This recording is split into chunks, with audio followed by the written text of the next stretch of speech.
It is the Tom and Dan Cruise 2024 on the beautiful, brand new MSC Seashore. Yeah, it's a gigantic ship. A mega boat. So when you come on our cruise, and I want to thank all our sponsors, justcallmo.com, Villain, buddocs.org. We have Modern Plumbing.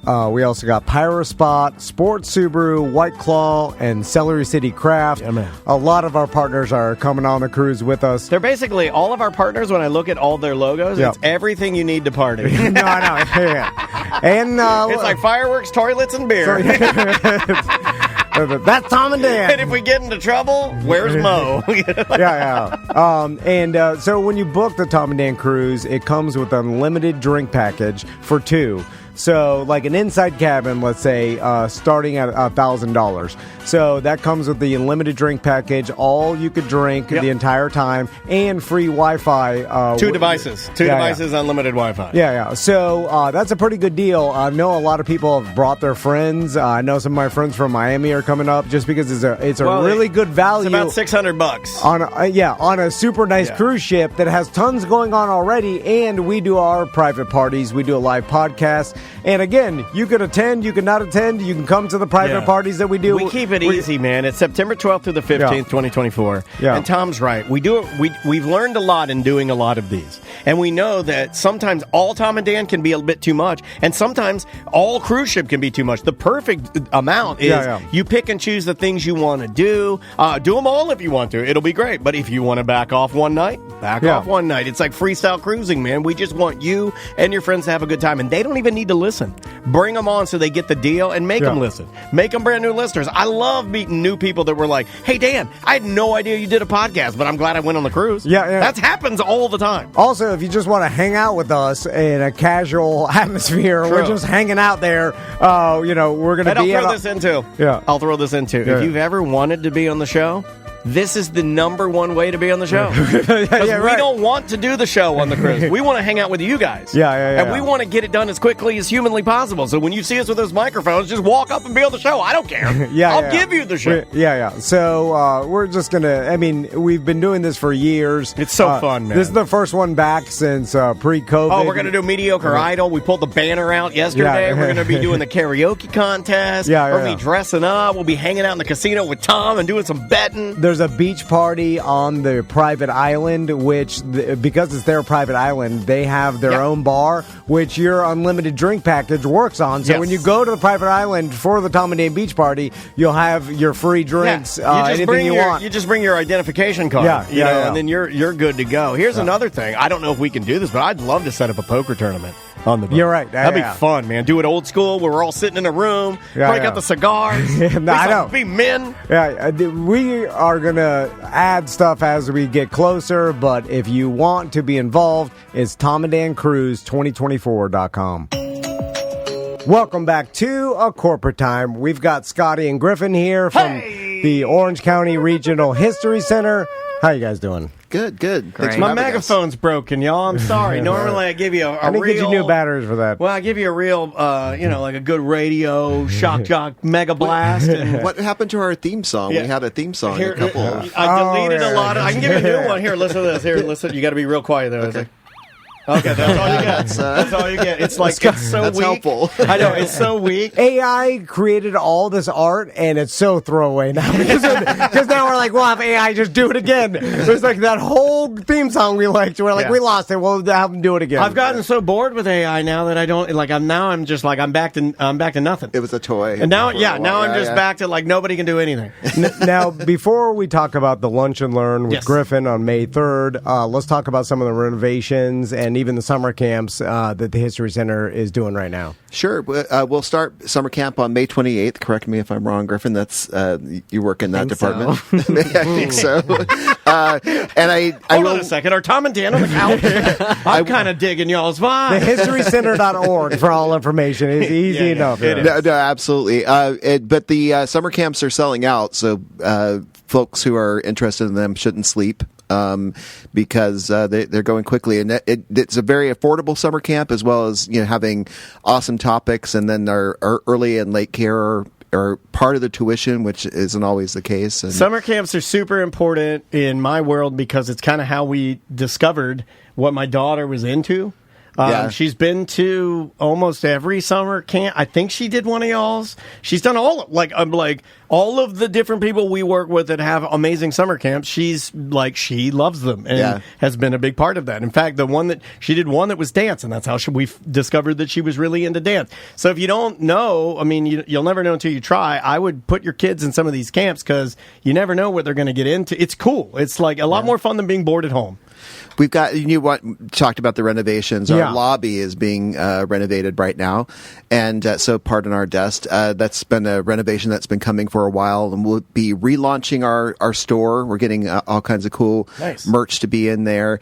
In that area, though, right now, folks might want to drop by. We have these exhibitions that we're calling pocket exhibitions now because they use pockets of the museum that aren't being used.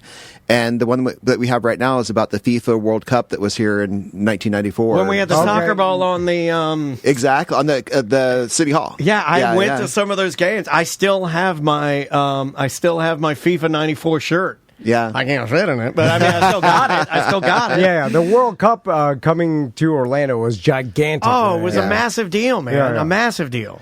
And we've got our elevators are being worked on too, but this is all good stuff because they needed to be updated, and we're digital signage is coming in, which as the marketing guy, I'm excited about that.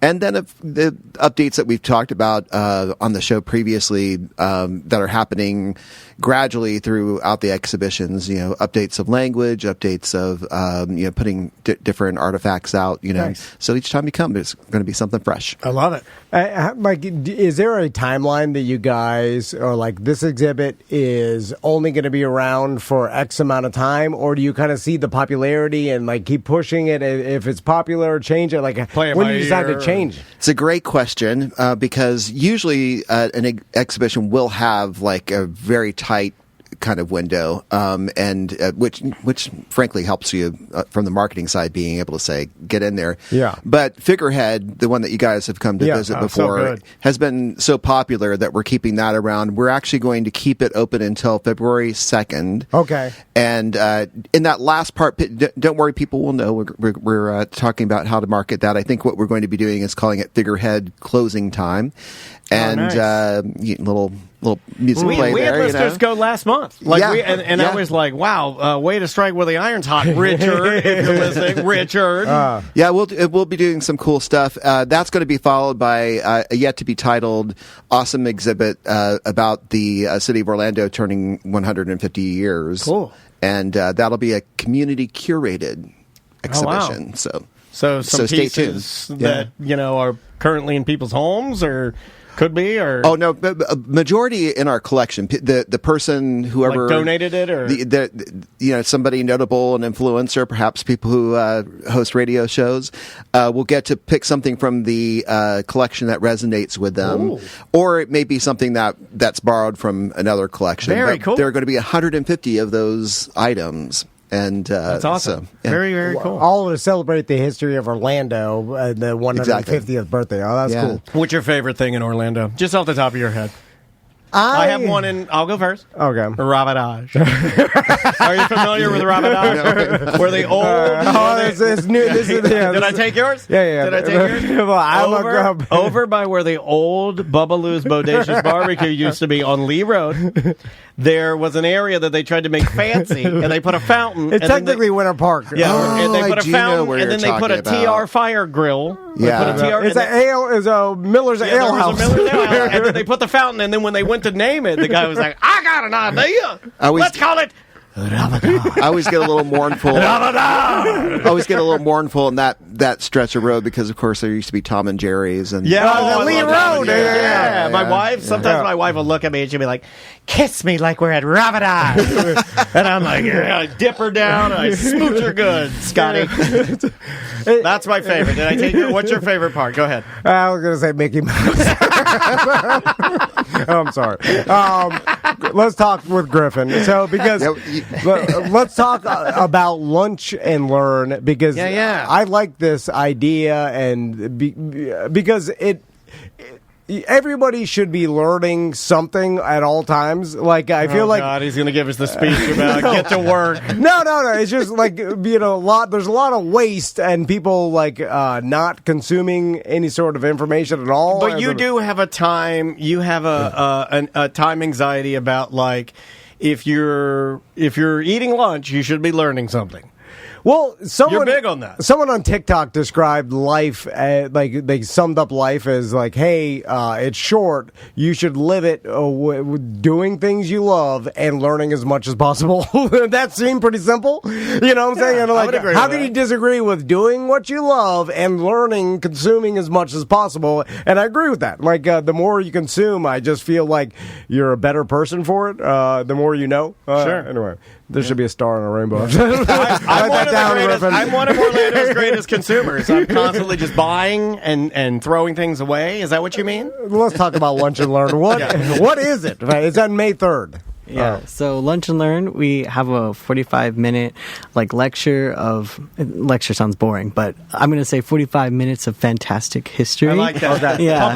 Pump it up. Yeah. That you either pay and you get a pub sub meal and or you can bring your own bag lunch and listen in and learn some history, or you can come in via Zoom. So really there's no excuse why you shouldn't come. Yeah. Gotcha. I love it. I like the Zoom element of it too for anybody that can't come in person. So in this particular Lunch and Learn is about the town of Celebration, Florida, which is funny because bit of a mystery to a lot of people, man. Yes. I know the urban legend of it. At least I think I do. Well, now I kind of feel like Celebration is chill and we're cool with it.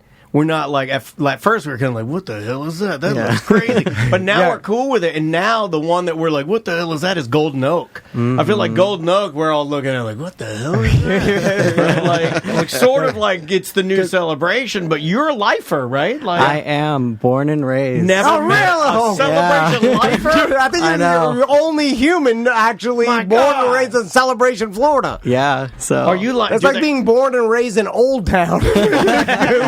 Kissimmee. It's like Stranger Things. Like you're the precious experiment that escaped Celebration, and we got to protect you, keep you underground, and feed you Eggos. So tell us about Celebration, because I'm sure a lot of people don't even know the history of it.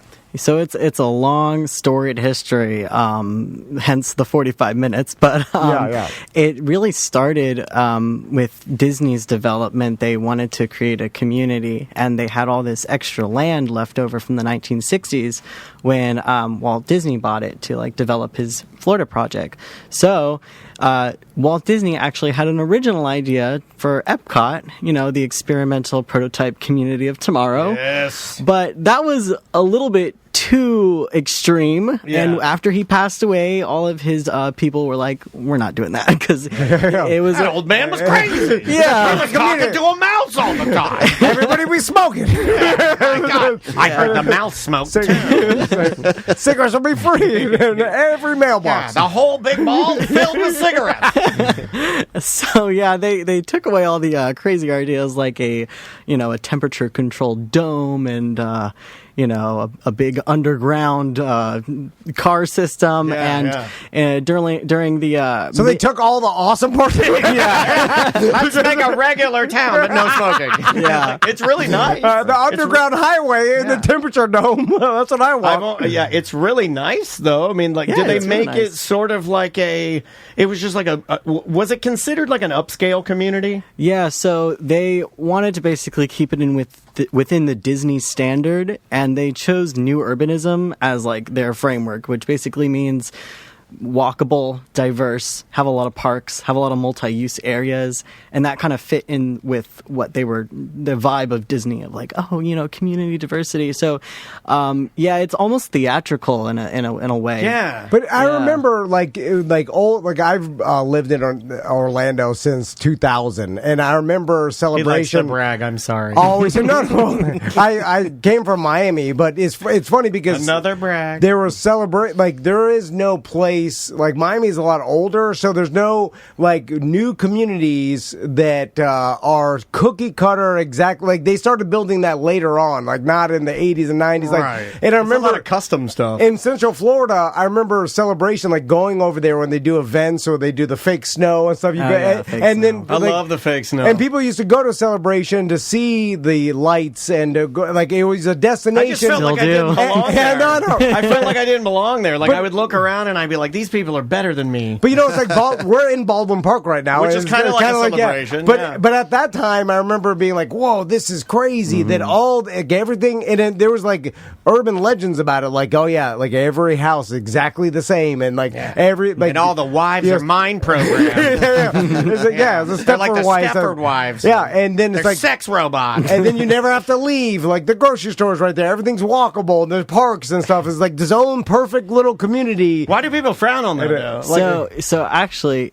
it's interesting because you said, "Oh, it's going to be walkable. Everything's there." Well, actually, Disney sold the town, the downtown area, in 2004, and that's when things started to kind of return to like normalcy, or how people perceive normalcy. Right. So it's owned by Lexin now, which is like another company, but now there's no really close grocery store or anything. You have to go drive out, and the houses are very different, but there's different styles of houses. So you can have like a coastal style, or you can have a Spanish style, but your style has to stay within the style. Yeah. So there's I have that organized diversity. Organized diversity. I live a street over, and I can't like make my door whatever color I want. Exactly. It's like that, and people hear about these pattern books, and it's like, oh my gosh, the pattern book. It's like, yeah, but you can't, put a 20-foot plastic flamingo in your yard. It's basically that. And that's un-American. Yeah, so it was, I think you also can't have your plumbing truck parked in front. Like there's I think it's as far as association goes, and that's where it's like, we're kind of used to it with Baldwin, but we couldn't have our curtains. Ultra association. The reason we have gray curtains and red on the inside and white on the outside is because they're like, excuse me, sir, you cannot have gray and red curtains on the exterior. Yeah, that's they must be white. We got a letter. I was like, I got to buy a second set. I was so mad. And So did your parents grow up in Celebration? So my parents... Or your parents raised you? I was raised in Celebration. My parents were actually one of the founding residents. So they were one of the very first people drawn out of the hat to get, because how they sold the houses originally was it was a lottery system. So you entered and they would choose your name out. So my parents got picked and they bought a little cottage. And it's not because they're super Disney fanatics. It's not because they wanted like total uniformity. It's because the pricing was better than buying up a fixed, like a house in Winter Park and fixing it up. And they figured, hey, Disney knows how to do stuff well. It looks like it's going to be a good community. Sure, let's go for it. And they've been there almost 30 years. Holy smokes. Yeah. That's amazing. And then a lot of love for you in the chat room, by the way. I like telling people that. And then what other things about Celebration? I know that I think didn't they go through some lawsuit like when the transition there was some and that had to do with like the association and all that. Yes. So there was a few, but the one I recall is the transition from Lexin. Disney basically sold it to Lexin, and the condos were attached to all the downtown areas above the shops. So people who lived in the condos were not super excited that, not enough care and attention had been put into maintaining the property, because now it's part of Lexin, which owns a bunch of other properties. It doesn't have that special Disney touch. Right? So that's one of the main ones when doing research and asking around and hearing, it still trickles down today. I mean, there's still deep-rooted, spite. With residents. Sure. I'm sure at the time when Disney was deciding to did people look at it like Disney turning their back on the community? Or? Oh yeah, some people left because it wasn't Disney-fied anymore. Gotcha. Some people, didn't think it would be held up to the standard of Disney, but a lot of people still do love living there, and they say, hey, no, this is Disney's town, and we're gonna keep it up, basically. Yeah. A lot of Disney employees live there, like executives and designers and stuff like that. Interesting. Yeah, a lot. I want them to turn in what they turned Davenport into, which is a giant community of Airbnbs that all the Florida trash people go and visit. We should get all our families together and all pee in a pool together. You want to do it? Let's do it. Because around disgusting. Around Disney World, there is these towns of huge Airbnb communities. every It's all morning, vacation It's rentals. actually not allowed in Celebration. No, I know. I like that's that. why. Well, in the Yeah, But as soon as they let one in, it's going to take over like a Champions virus. Gate, where Tom and I partied before, you walk outside at 8 a.m. and it's nothing but hungover dads in slides pulling the trash out. And none of them live there. Oh, None piles of trash. Wait. Champions Gate is a place to go party? Is that what? No, I mean, family it just- reunion. No, it's family. I've always made the joke there are 0 champions there. A lot of gates. And to keep the people in. It's called the Rorschach. It's called the Rorschach. Yeah. Anyway, so is there any other weird facts about Celebration? Now, obviously, if you want to know more, May 3rd. Isn't there a time capsule? There's got to be a time capsule, right? Where they fill it full of and they put a Mickey Mouse doll in there and a pipe and. I think the school had one, but don't quote me on that. Yeah. Give us a couple more facts if you got any off the top of your dome. My favorite fun fact is that there's a splash pad down in the community, like downtown area. Okay. And it has all of these, it's supposed to be like a big compass where, water jet shoots out and kids can run around in it. And it has like all the names of like influential people and places that contributed to Celebration. And for 10 plus years, it had Walt Disney's name spelled W-A-L-D. Wald Disney. That's how you say it. Why? How did that happen? I have no idea. I think it was just Walt Disney? I think it was an oversight and then once somebody How Yeah. can it be that You bad love of this. oversight? You love these. Yeah. It's like no one. I mean, it's the whole process. We did shot glasses one year that we handed out to all our listeners that had our show name spelled wrong. Well, we're not Disney, a $1 billion To corporation. some people we are. To some people we are. And I'm Piglet. That makes you poo. That makes you poo. You're poo. So, and then when you were growing up in Celebration, it must have been like the iconic, childhood of like. Sounds amazing. Or was there a stigma? Because we don't know. Well, yeah. I was a little emo child. Really? Noted by the nose ring. Yeah. Oh, okay. So that was push cool. you to go. I thought it was cool. It was like, this guy, you're growing up spray paint celebration crazy. Yeah. That caused you to rebel. Celebration, huh? Celebration is making me so sad. Yeah, so I like to view it as like an insider, like I'm observing, but I'm very privileged to have grown up there, and I thank my parents for bringing me up there. And Hell yeah. we were extremely lucky, and I want to acknowledge that. But also, it's a town like everybody else. Just because it's pretty doesn't mean there's drama. Yeah. I mean that there's no drama. There is. It doesn't mean that there's like petty infighting in the community legislature. Yeah. It's a town like we have annoying teenagers run around and cause havoc. Do you have your own cops in Celebration? No. Or is it Osceola PD? So great question. Wow. Celebration. That's twice he's gotten that. And normally, like you said it once, Scotty, and you said it the other time, and normally he goes, I know. He loves that. No, I say it in my head. Okay. I just wanted to make sure we were I on realize brand. saying I know after someone Yeah. says great It's a question. dickhead. Yeah. Dickhead. I'm like, they won't like that. I'll just say it in my head. Because you saw him smile. He's like, Yeah. So Celebration isn't incorporated as a town, so it's just a community. So technically, like when I get mail and stuff, it says Kissimmee because it's still part of Kissimmee. Oh, Kissimmee, I'm so sorry. How do you get annexed from that? That's disgusting. Oh my God, Kissimmee. So we have no Osceola offense to County. Kissimmee, but you know who you are. We all been to Kissimmee. God. Kissimmee, you got Old Town. Kissimmee is one gigantic closed down barbecue restaurant. So we have the Osceola County police and stuff. So yeah. And they still ride bison. It's crazy. They got to kick like Buffalo Bill. They're kicking them with their spurs. So we don't have a lot of friends. You probably. We make everybody. We make fun of everybody. We can only hang out with each other. We have alienated every town, every business, all the guests. Every guest that comes in, we're crazy. I'm sorry. So, how is this something that people have to sign up for, or do they just show up May 3rd? Tell us about it. So, you can go to the historycenter.org and register. It should be under, I believe, events. Beautiful. And it should, the title is Celebrating Celebration, History and Perspective. I'll provide the history and the perspective. I love it. You bring the lunch. Yeah, I love it, man. I love it. If you ever needed someone to do Deltona, I could do that one. Well, we could tag team that. Yeah. I can tell you all about it.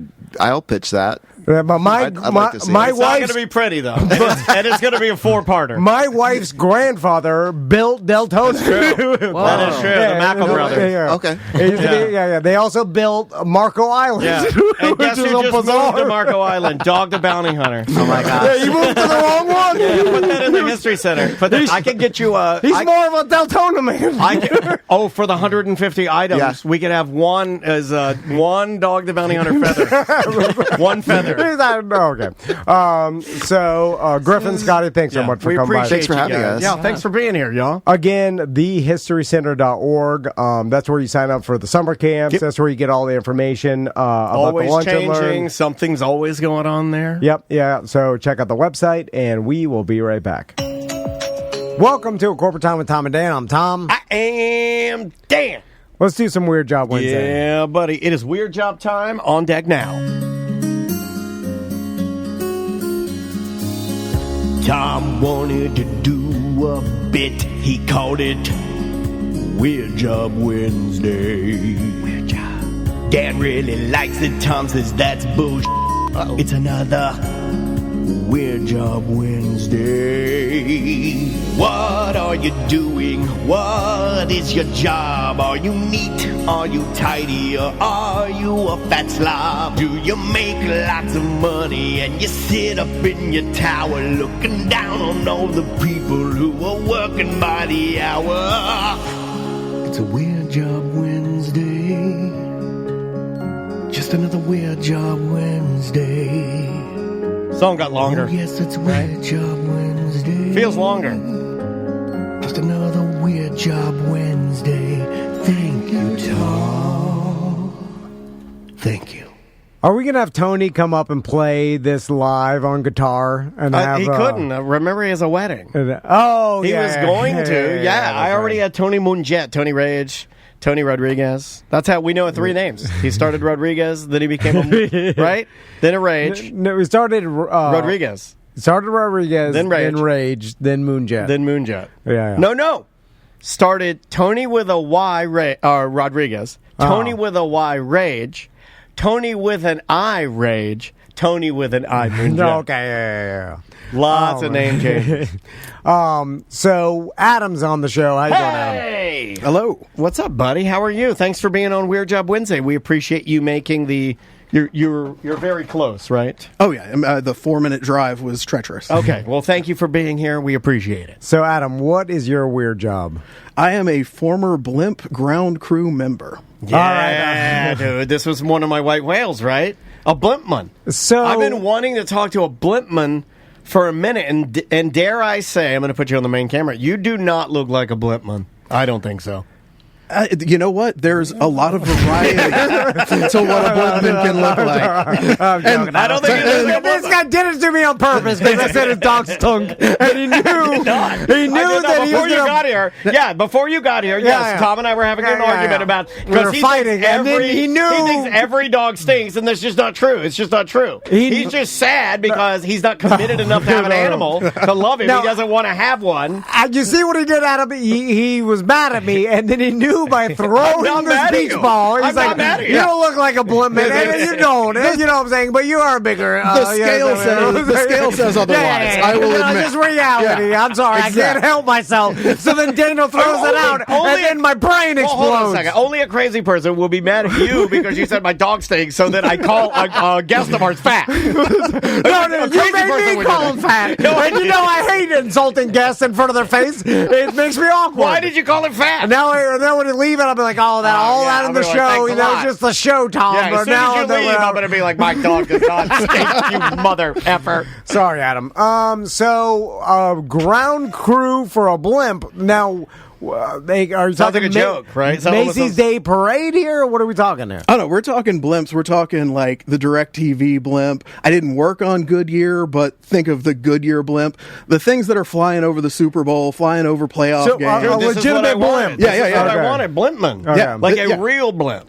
So when you're the grounds crew for the blimp, is it just about holding it in place? Like, how does it work? Hold! Oh, you fat asses, hold those goddamn ropes! And if one of you maggots lets go, the Goodyear's gonna fly off into space! So it's up to you, big boys! Yeah, I mean, could you just stake it down to the ground? Yeah, what happened to weights? What happened to anchors? In boats, they have these things called cleats. They're right there. You just tie the rope around it. Tie it up.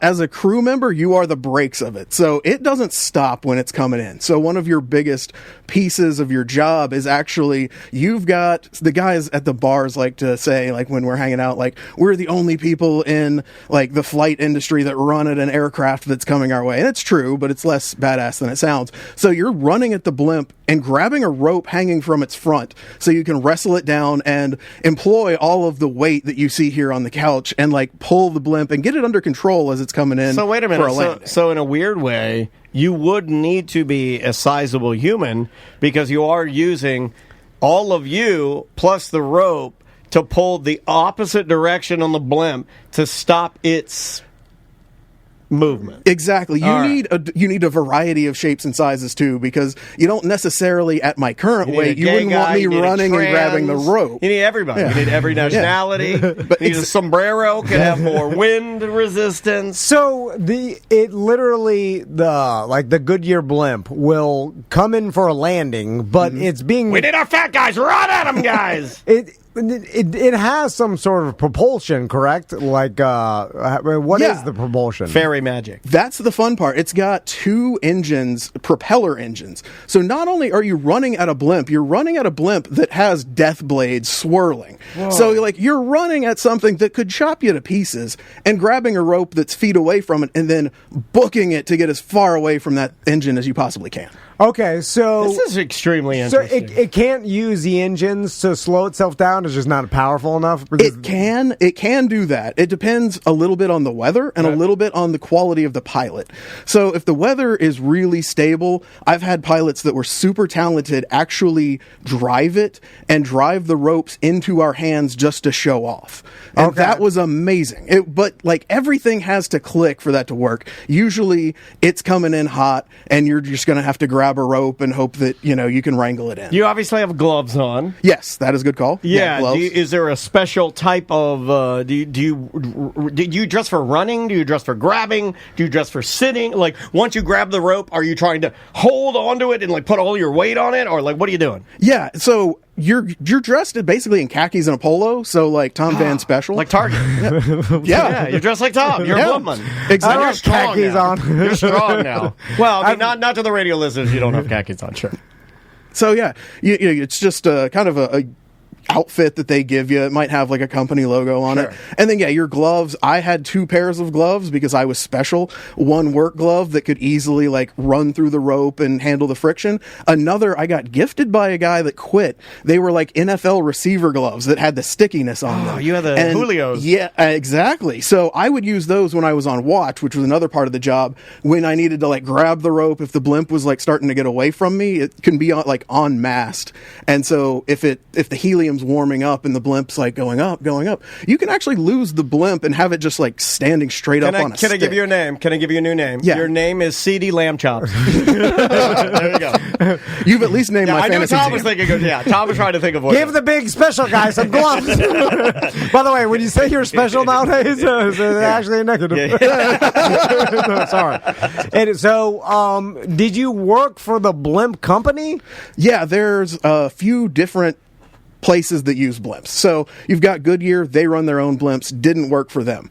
Then you've got another company, it's changed names a few different times, I don't know what they're called now, and they run like 8 to 12 other blimps that companies can contract. So your DirecTVs we tried of the to buy world. this. We tried to buy one. Did you get a quote of like advertising, $1 million or something? No, it was one of those ones though where we were only going to get like. Remember, I'm trying to be honest. Like I'm trying to tell what I remember. We were going to get like the tail rudder, wasn't it? The tail fin. Well, or the bottom. There, it was sectioned off where you could buy. I mean, it's kind of what you're talking about, Yeah. but you could just buy certain areas of There it. are smaller companies that run that, and usually they're based off of like a hot air thing where they to keep costs down, they'll like fill a blimp shaped thing with hot air and then run it, as opposed to like putting in helium, which is really costly. Oh, I'm sure. yeah, and then there's like now how many pilots are in a blimp? How many people can it hold? Like what the standard Goodyear blimp? What are we talking here? So you're usually talking about 2 pilots on the crew. So you'll have 2 pilots, a backup and a main pilot, and then standard issue, you're probably talking about 18 to 24 people on the ground crew, and then a couple of aeronautical mechanics. So guys that have went to mechanic school for like airlines and stuff, but wound up on the blimp. Now, if you're a blimp pilot, the like real pilots look down. That's what on I you, used right? to call myself in college, by the way. I had a certain style I was going for, and everybody called me Little Danny Blimp Pilot. And let me just tell you, I was guiding those ropes right into the hand. I could guide my rope right into your hand just to show off. Best blimp pilot in the game. Yeah, and then she stole my monster dog tag and my citizen watch. Never saw her again. So, like, how specialized is it? Is it the same amount of hours? Is it more complicated than a regular pilot? Talking with them, I think it's roughly the same as far as certifications, just different types.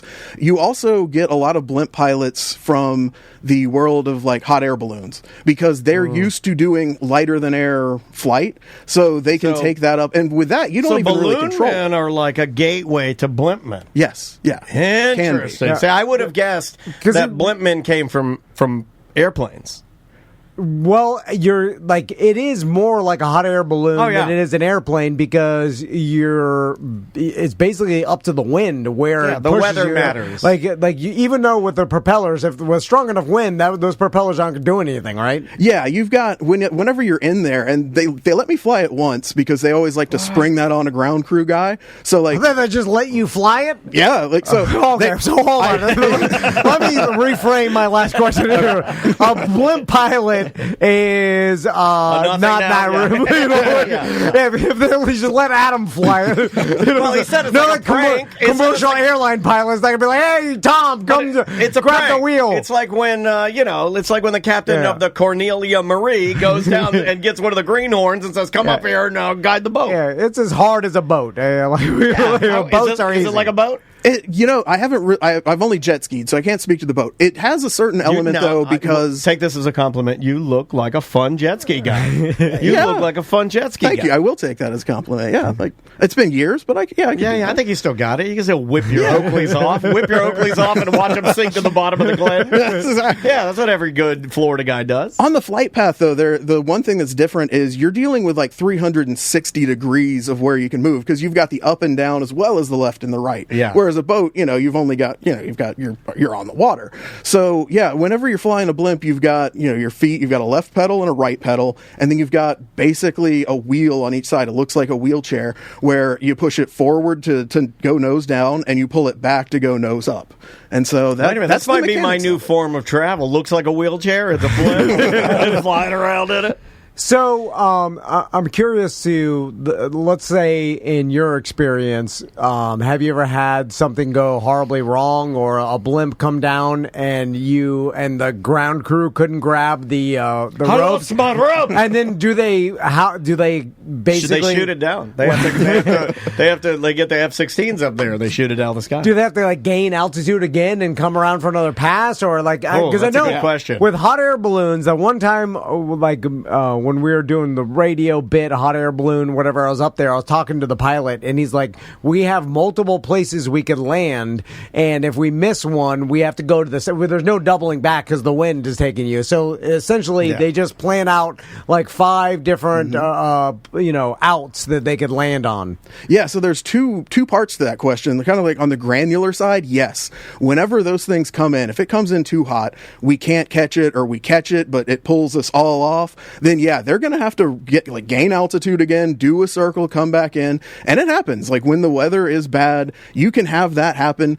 Once you're at a field, though, and you're landing there, you've already set up a mast and everything. So, you've drilled 6-foot stakes in the ground and put a mast up so that you can then attach the blimp to the mast. So, once you've done that, you're married to that site. You're landing it there.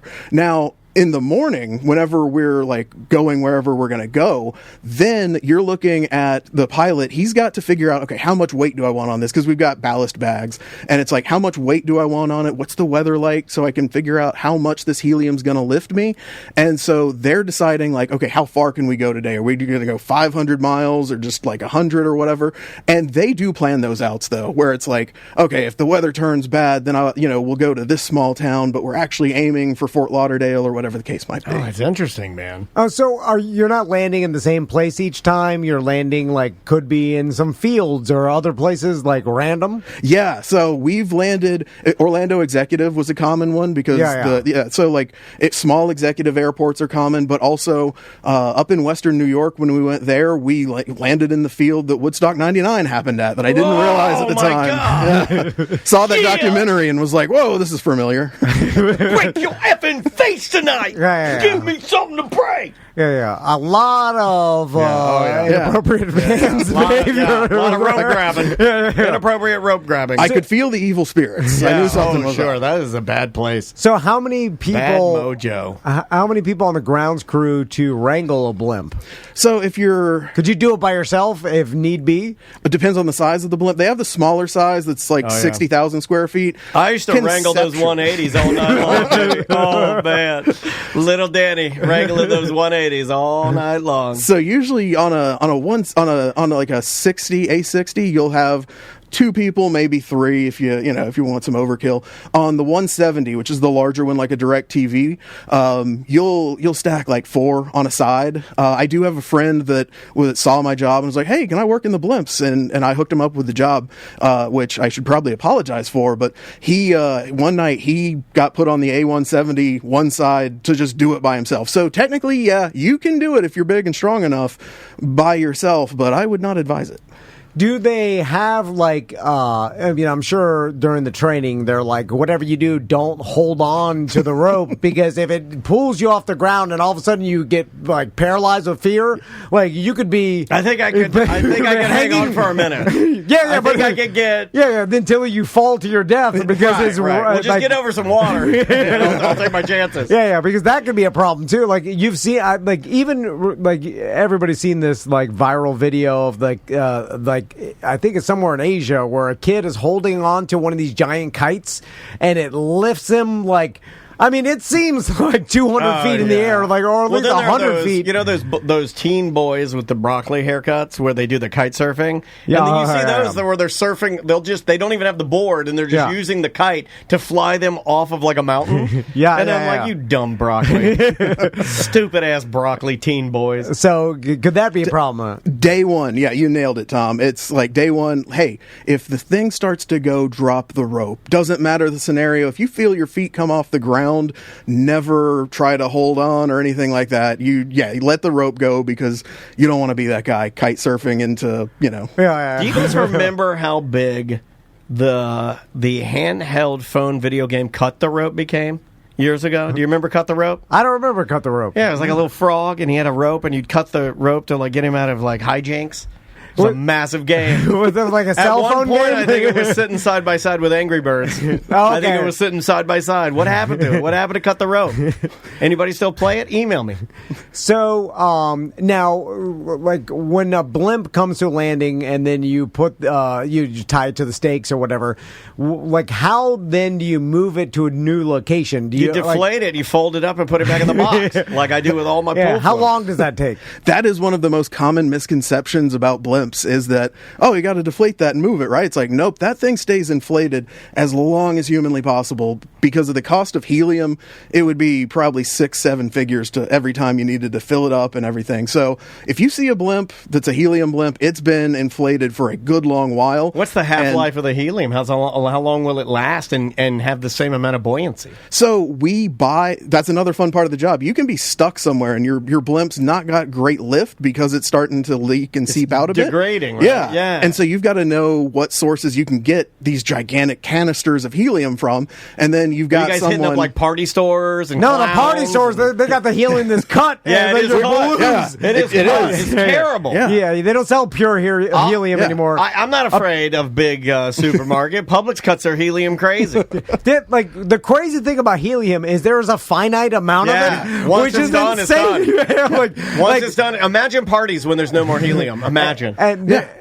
what are we going to fill our balloons with? They'll figure out something else. Artificial helium. We'll be the old timers. Like in our parties, we used to have floating balloons with real helium. We use artificial now. I'm like artificial. That's gay. It is true that back. I remember in the 80s. You'd have a balloon for years. A helium balloon would be floating in the corner of your house for a week, like 2 months. Yeah. You remember the original before they put them in the double balloon? The original. Yeah. Disney World ears balloon. It was Mylar. It was shaped like Mickey Mouse. It had two ears. It wasn't in another balloon. It was just a balloon. That thing, I only had one balloon my entire childhood. I took that Disney balloon with me to Flagler College my freshman year. Still had it. So you have to get pure helium in the good quality, so it's not cut like Party City. Exactly, yeah. So you got to find these places that just sell of various like types of gases, and go and you've got to get helium. So one thing, you might be stuck in a town because you've got to send like 3 guys over, halfway across the state to grab helium so we can actually get out of where we're at. Doesn't happen often because they're better at planning than that, right. But it can happen. So what's the most dangerous part? Like, can you be whipped by the rope or give me a disaster story. The landings are the worst. So that's when it's coming at you. That's when, you've got the blades coming your way and you've got to grab a rope and go out. And some of these fields aren't so great either. So in Zanesville, Ohio, we had to do a quick stop and refuel. They had these holes that could literally swallow me, which was established. I'm a sizable human being. I could have just stood in there. You wouldn't even see me. You hurt his feelings, Tom. You've got to, exactly. Not letting that go. You brought it up like 9 different times. Like, geez, get over it, man. God, we're giving you airtime for Christ's sake. We're making you a superstar like Tom. Did you know Tom can't fart in a bathroom because he's afraid everybody's going to hear it? And then think he's not a superstar anymore? I found that out on an earlier show. I like inceptioning people, so it sticks with them forever. Yes. So years from now, you'll be like, I remember that guy. This is why we can't get guests on the show anymore. It's hard. So yeah, the dangerous part is that launching, it's that landing, it's, when it's flying at you, you got to grab it, and then, the ground's bad, so you might twist your ankle, blow out a knee. So, and then, for me personally, the probably the worst one. I always had good luck and I was decent at like landing it. I can tell you're a smart guy, so you're not going to be doing this if you're not going to do it right. So yeah, exactly. I was probably a couple weeks into the job, and so we were launching it, and it was a weird weather day. Got a gust of wind out of nowhere, and so I'm running with it. And it's flying our way, and I'm like, okay, well, cool. They'll take off, and they'll get up in the air. Well. Turns out I didn't realize it. Everyone else had dropped the rope. They were like, nope, we got to go. I'm like standing there like, oh, we're still launching it. Then I finally look around and it's like, oh, okay, I'm the only one. Blimp's still coming at me, and I'm not the fastest guy, but I'm able to get just enough distance, get behind it. Afterwards, they're like, dude, if that ever happens again, just lay down. And the blimp, even if it runs over you, it's not going to hurt you. So too bad. Oh yeah, but what if the hook of it? But what if the hook of it goes into your pants and pulls your pants down? That's gonna you say it won't hurt you, but the mass of it. I mean, even the dry weight of a blimp. How much are we talking? It's got to be insanely heavy just from the material. I mean, the cockpit has got to weigh. I mean, damn near 1,000 pounds, right? Well, no, because you think about the cockpit. It's funny. You look at it and you're like, okay, that's metal. No, it's actually just like some sort of like stretched fabric material. So for the most part, you've of course got the floor, and that's going to be metal. But like the exterior is like a stretched, resilient fabric. Everything, because you're dealing with helium, you want everything as light as you can possibly get it. So you have to have less lift, less helium. Is there helium in the cockpit, or are those guys like, they like doing the? No, it's all up in the I'm just asking the dumb question. I'm just getting them out of the way. People are thinking that. So, what's the standard cost of a Goodyear blimp? Like, what would that thing run? Well, what about a bad year blimp? Might be cheaper. So, what we were running, your Direct TV blimps, your Goodyear. What are the other ones? MetLife's. MetLife was one. The Snoopy one. Yeah, Snoopy blimp. The Snoopy blimp is a lot of people have been saying Direct TV, but I got to go MetLife and Goodyear. Those are the two biggies. Oh yeah, and I like Snoopy on the blimp better than the stupid Goodyear. So the cost for that, back when I was there, probably run you about a couple $1 a month, I think. Oh my God. A month? But I was just saying the actual blimp itself, though. Oh, how much to make a blimp? Or no, to buy one. If you wanted to buy decommissioned Goodyear blimp, because I imagine they just put the advertising in the outside. There's probably tons of these blimps around, right? Yeah. Well, probably right now estimates are somewhere between 24 and 60 blimps existing in the world. Okay. That's not that much. Lot, and to buy one, you're probably looking, I'd guess, probably 7 figures. Well, there's a reason there's only 60. 8 figures, maybe. It's because they're stupid. They're probably all... Right? yeah. No, I'm not... They're probably all custom built, too. Each one is a little different. It's meant to be seen. It's not a mode of transportation. Yeah. I mean, I guess it used was. To be. It's not a method of war, which, that's debatable in the last couple of years, I guess. It's, what is it? It's really just an advertisement vehicle, right? If you think about it, the blimp mode of transportation had the worst marketing of all time because the the Hindenburg, and that stuck with everybody. I mean, when did that happen? The 40s or 30s. Well, look at Port Canaveral. The Titanic happened, and everybody's like, "Let me get on this boat." That didn't stop anything. But after the Hindenburg was bad, everybody's like, "No more. We will never travel." I know. Well, drowning around a bunch of hillbillies is still better than burning alive.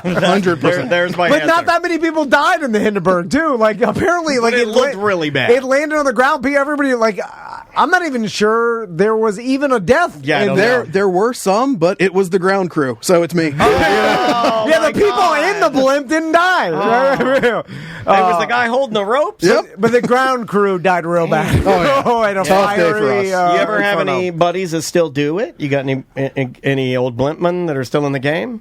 Not many that are in the game. It's a young man's game, right? It is that's what's interesting. We had one of the guys was mid-60s, and he just every half a year, I forget which months he picked. He was like, Reggie, just come on, do the blimp. He's interesting fella. He never is he one of those guys that wakes up in the morning, he looks in the mirror, and he's like, "This is all you'll ever be good at." He's holding a rope, so get out there, Reggie, and hold that rope. You're the best damn blimp holder they got.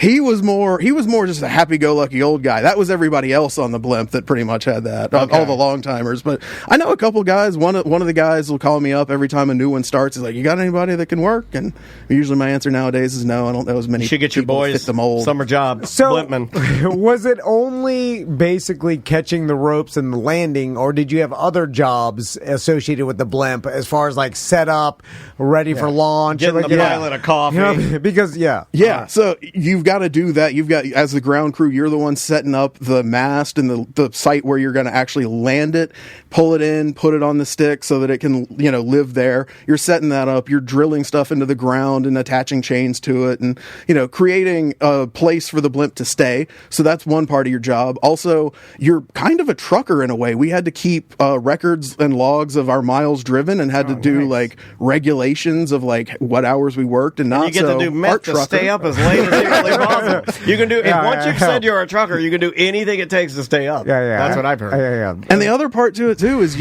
you have to make sure the thing doesn't either fly away from you or but if it does, just you're deflate. not in it, so it's kind of like So they've got people that are there on watch with the blimp at all times. Like there's at least How do you one get person out of the there. blimp? Is there a long rope ladder that you got to climb? Like how do you get in and out? Does it come all the way down to the bottom? Is that how it works? There is a metallic ladder that whenever you land it, as soon as, they turn off the engines and everything, somebody runs up and attaches it to the side of the blimp, and then it's folded in half. You unfold it, and then the pilots can step out, and, you leave that on so you can go in and out during your watch and, Gotcha. check. Is there air conditioning in there? No air conditioning. What's the worst case scenario that they warn you about? Like, don't do this, or if this happens, I mean, everybody's screwed. Like power lines. What's the worst thing that could happen with this industry? Worst thing that could happen is just probably on a landing, things go awry and it just flies into the woods and deflates. Like, there was a fire on one once. I think that's probably, blimp on fire, Hindenburg scenario is absolutely the worst. But realistically, that happens, every few decades. But more so just like, probably a terrible landing that crashes it, and you've got to rebuild the blimp because that's going to cost a ton. Is there a possibility of it losing all motor function and electrical function and just floating off? Oh, that'd be a good movie. Yes. That'd be a good movie. It'd be like Speed, but like real boring. Yeah, because to me, the scariest thing is that somehow you lose all power, and then it just keeps. And then you just keep gaining altitude altitude higher until you freeze alive, like Payne Stewart. Remember when Payne Stewart froze alive inside the jet? Or you just float off into the ocean, and there's no radio communication. You just have to wait until you land. No, that's fine. It's the freezing alive. You keep going, you keep going higher and higher. Remember when Payne Stewart jet flew so high that it froze everybody on the jet? There's fighter pilots flying by, like looking in the window, and then like look at everybody dead inside. That damn thing's flying on autopilot. Oh my god! Anyway, that scenario can happen. So there is a way around it though. So if it happens while you're flying, your engines go out. Quick, Charlie, burp! Yeah, and you come back down.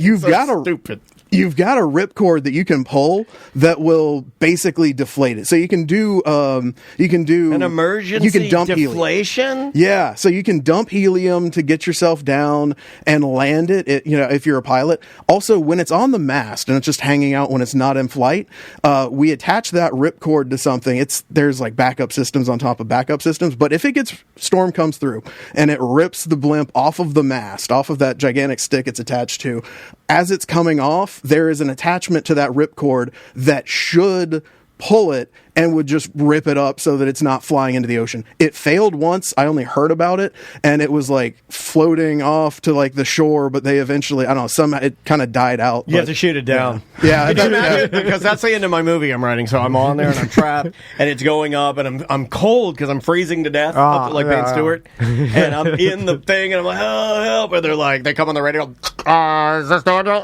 Yes, please help me. Please get me down there. We have to shoot you down. And then they have that stoic scene where I give a salute, I salute the camera. And then the fighter jet. And then one tear comes out of the guy's eye. It's like, this is Maverick. We're going to shoot down. We got Little Pig in the sky. Say Little Pig flying. And then he's like, oh, man. It's like you can't. But I tell him, but don't shoot the balloon. 50 caliber bullets. Don't shoot the balloon and have me crash. Shoot me too. Yeah. So when he shoots, I'm standing at the window and I'm saluting. He's just ripping my body apart. I think one missile. And then he goes past me. Comes back around and gets me. So how much do you make in the blimp world? So terrible pay overall. So I knew it. Yeah. I'm sorry. I knew I wasn't paying that much. All right, get the hell out of here. Things are coming in. No, so The reason I was into it is I had some t-shirt business on the side. I had relatively passive Buy my income. shirts, please. Please. What the hell did that have to do with The only reason I was doing this flip thing, we'd get up there and I'd hold my shirts up so everybody could see them. I used my T-shirt for blimp covers. Can't stop myself. I'm sorry, sir. Daniel started it. Blame him. All right. Sorry. So the fun thing about the pay is they pay you about, at least this is the way They pay you in meth, don't they? Just like you said, truckers. I should have known. About a third of your pay is in a per diem. So, and I think I know Bell. what's up. It's Taco Bell. Well, they get paid in blimp rides? No, per diem. So Yeah, cash that is classified for your meals, Yeah, which meal is cash. not as taxable. I think they know their I target don't know, audience. French. I don't know your goddamn fancy word, ooh la la. So Hey there, big fat ooh la la. Why'd you get the hell out of here? You trying to make me look dumb on my own show? Big fat ooh la la. Sorry, I don't know. no, it's all good. It was probably between 35 and 40K. It was taxed in a way though where not all of that was factored into like student loan repayment for me. So it was like I was trying to game the system by getting Hell some yeah. free travel and having a lower overall like adjusted gross income so that my income repayment would be lower. So Right, yeah. game the system. a bit. Yeah, exactly. You did it. How long did you do it for? Did a couple stints. Did probably a You're little. going to need a couple stunts. That was a great one. That was a really good one. My dad had stunts. I'm allowed to say it. My dad had stunts. Double stunts. My dad fell and knocked his gas grill off the patio one time when he had his first I'm heart sorry, attack. Adam. Now you can't tell your friends and family to I listen know. to this. I'll cut it out. I'll cut it out loud. Yeah, all right. I'll send you a custom one where we'll do another one afterwards. It's just like All right, it's yeah, straight. serious. You're acting like that's not the staple of my personal comedy either. Like I know I look like this. No, you're not even that big of a dude. You're not. You're really not. We're just bullying you for no reason. I apologize. You should blame Tom. So, 35, 40, that's more than I thought. I thought it would be like maybe people got into this industry to get into some like I thought to be a aeronautics and some pilot. sort. Maybe to be a pilot. You Or- would start yeah, on the yeah. ground crew, learn the blimp, learn the... Or that you have some sort of passion for these kinds of things that it's just like, it's your hobby. There are people that are into hot air, or like weather balloons, hot air balloons, and in that kind of industry, I mean, like you start working as a, and for a blimp company. We have super fans. They're called helium heads, and they'll like show up at the site. You'll give them blimp tours. Yeah, Yeah, I know what that means. Yeah.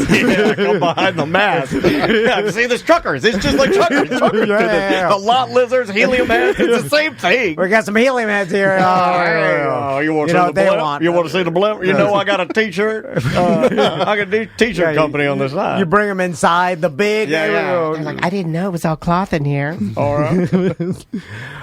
So that's pretty interesting. Of all, that is a weird, That's a good one. unique job. That's a good one. Because I mean, you're saying there's only like 60 to 80 blimps in the world. So You're there's not that obviously many glad people. you did it, right? I mean, Oh, it's a yeah. cool story. It's something that you get to tell your friends, like that you did. I don't really have any. I don't have any jobs other than this one. Sorry, I'm missing the obvious. This is a weird one. This is a weird one. Yeah, and yeah. working in radio is weird. Yeah. Soccer linesman, that was pretty weird, but pretty normal jobs. I wonder what's the biggest blimp that they've made because you can make them. I mean, gigantic. I know the cost of helium or whatever it will become insane, but have they made a mega one that you know of? Yeah, there's always right now the big thing is there's potentially going to be these supermassive blimps that'll take food supplies to people in super North Canada or something, and the military's looking at it, or just really specialized delivery things that the amount of helium is going to have to be huge, but it's it's being drawn up. I don't know if it'll ever actually happen though. Yeah, I was reading an article earlier today that the military is testing 5 different variations of personal jetpack for our soldiers now. Oh, is it the ones where they're I've seen the soldiers? It's a variation of that, but they don't want you to. It's not supposed to ever be called a jetpack, but it is. Yeah, they're testing 5 different ones that they're trying to get to the point where they can get guys on special missions in and out quietly and silently. They're electric. I know that. Okay. I mean, I've seen the guys use them before and fly around. Let's not They were forget that racing last year, most of our 2 years ago, we had a Chinese balloon float over. Balloons are not. I mean, they're still used. Yeah. I mean, I don't know what they're used for, but they're still up there floating around measuring something. I mean, it's happening. Well, Adam, thanks for coming in. Yeah, great job, dude. Thank you for doing that, man. I appreciate it. Thank you. All right, we are going to take a quick break. We'll be right back with more Corporate Time. Welcome to A Corporate Time with Tom and Dan. I'm Tom. I am Dan. We've got our ACT 10-year live anniversary show coming up at the Ritz Theater in Sanford. You can get your tickets at tomanddan.com. That's a great little theater right there at the Wayne Dench Performing Arts Center, a heart of downtown Sanford. And it's going to be amazing. We're doing a live ACT to commemorate 10 years of doing A Corporate Time with Tom and Dan. It's hard to believe that. Yeah, doing some stand-up comedy. Ross is going to host. We've got Ken Miller. Yes. Vince Taylor is on the bill as well. And then we're going to do a 2-hour live ACT show with special guests and an after party at Tuffy's Bottle Shop right down the street. With live music. You're going to walk down the street to it. So get your tickets. And I believe there's less than 30 left at this point. Wow. All right. Well, snap those tickets. Our good friend Tiffany Martin's here. How you doing, Tiffany? From Salty Sisters and Cocoa Beach. So when Tiffany first got here, we were telling her about technology. We're scaring her. Yeah, we're scaring the crap out of me. Like she comes in, she's a hardworking mom and businesswoman, and she comes in, and we're like, "Have you seen how terrifying AI is? You see what it's going to do? Do you see what it's doing?" You make me. Well, in the last conversation that we had when you called me, it was like some girl that makes a noise, like or something. You're like, she's making so much money, and you're working so hard.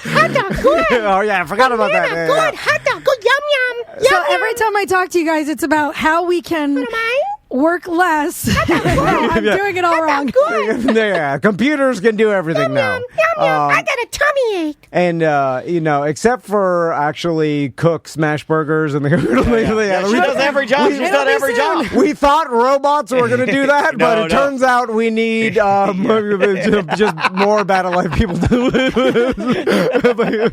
That will never go. We're like, build a robot arm to flip burgers is too hard. Happen. But robots can do art now, and there's no reason to do art. They're for entertainment, and that we're supposed to be smashing the bergs. Oh wow, that is creepy if you think about it. Yeah, it really is. So we just wrote a Salty Sisters jingle. I say we. Yeah. We did not. I didn't do anything. Please stop attaching my name to this. He keeps saying like Daniel knows all about. No, Daniel. I play with AI in a way. I think maybe subconsciously I do it because when things do shift, I will have befriended AI. Yeah. And I'll be safe. Oh, definitely. Like they'll go, he's been playing with us for a long time. Well, and you'll understand. I'm honorary AI. Once they take over, you'll be able to probably know what they're going to do next. Yes. I don't know. Yeah. You'll definitely be further off than we are. I'm being like they're shutting down the power grid. Jump on the motorcycles. We're riding on motorcycles. For whatever reason, in my Armageddon, it's always me and Andrea and Maisie on a motorcycle riding like that's more safe than a vehicle. I don't know. It's always a motorcycle. Okay, here's the song. We did a Salty Sisters. We haven't heard it yet, by the way, people. Yeah, here we go. This is like right off the AI dome. And Tiffany, you don't know about I've never AI even heard an AI song ever. Right. Or maybe I have. I don't even know. So this is Salty Sister. It's called Salty Sisters. Here we go. Two hot sisters cooking up a storm. The Salty Sisters bar and grill where the burgers are warm. Cocoa Beach is a place where you gotta be for a taste of these burgers. It's a guarantee.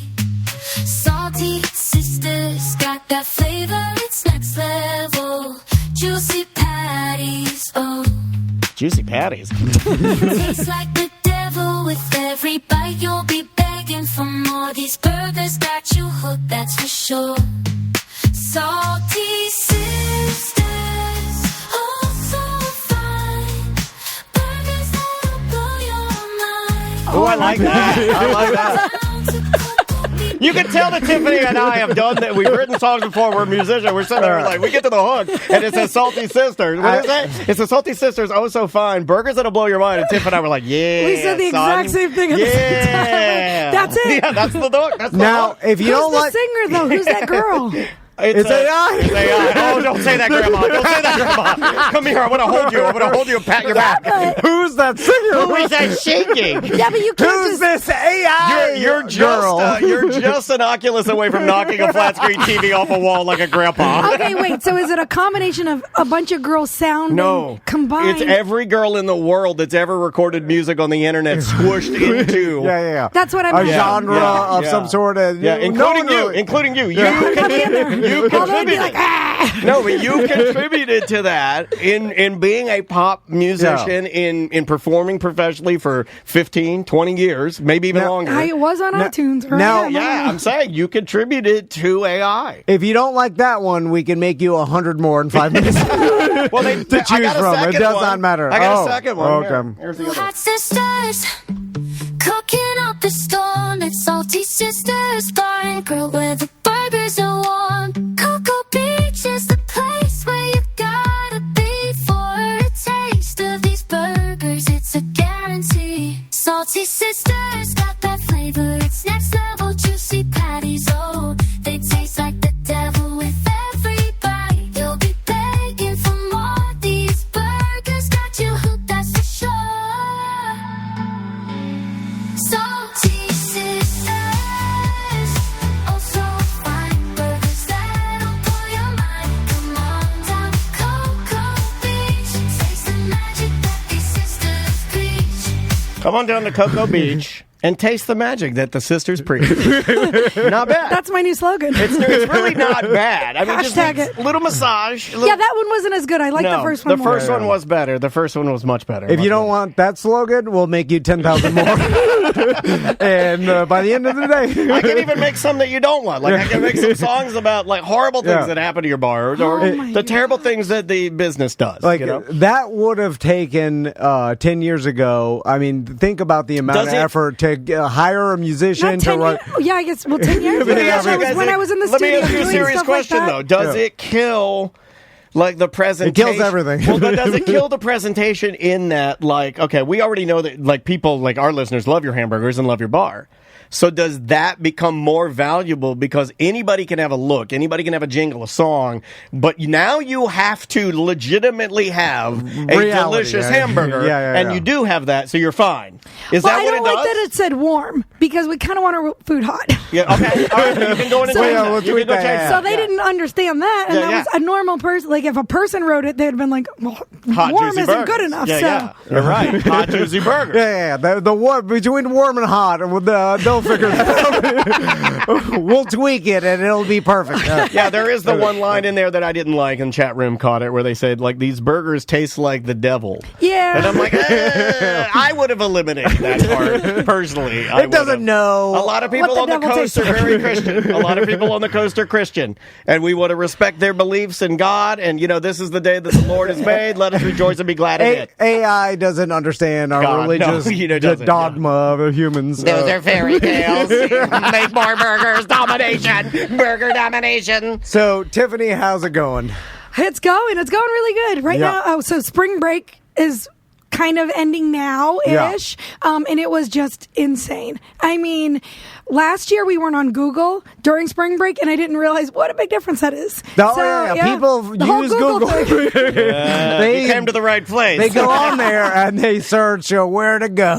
They just pop up. I guess I didn't realize what a big deal that was. You got good reviews, man. So I do. I have really good reviews. You are crushing it. And when I get a bad review, gosh, it really ruins my morning. I didn't get a bad one coming in here, but it said 6 new reviews, which is kind of an odd amount. Like, at once, normally we get like 2 or 3 good reviews, 1 bad, then 5 good, 1 bad. You know what I mean? So I got on the way here. It was like 7 new reviews.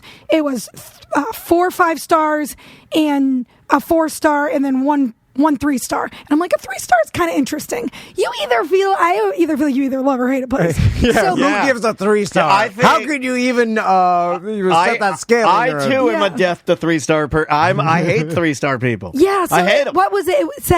It said if they get more than 4 people at a table, the server becomes overwhelmed.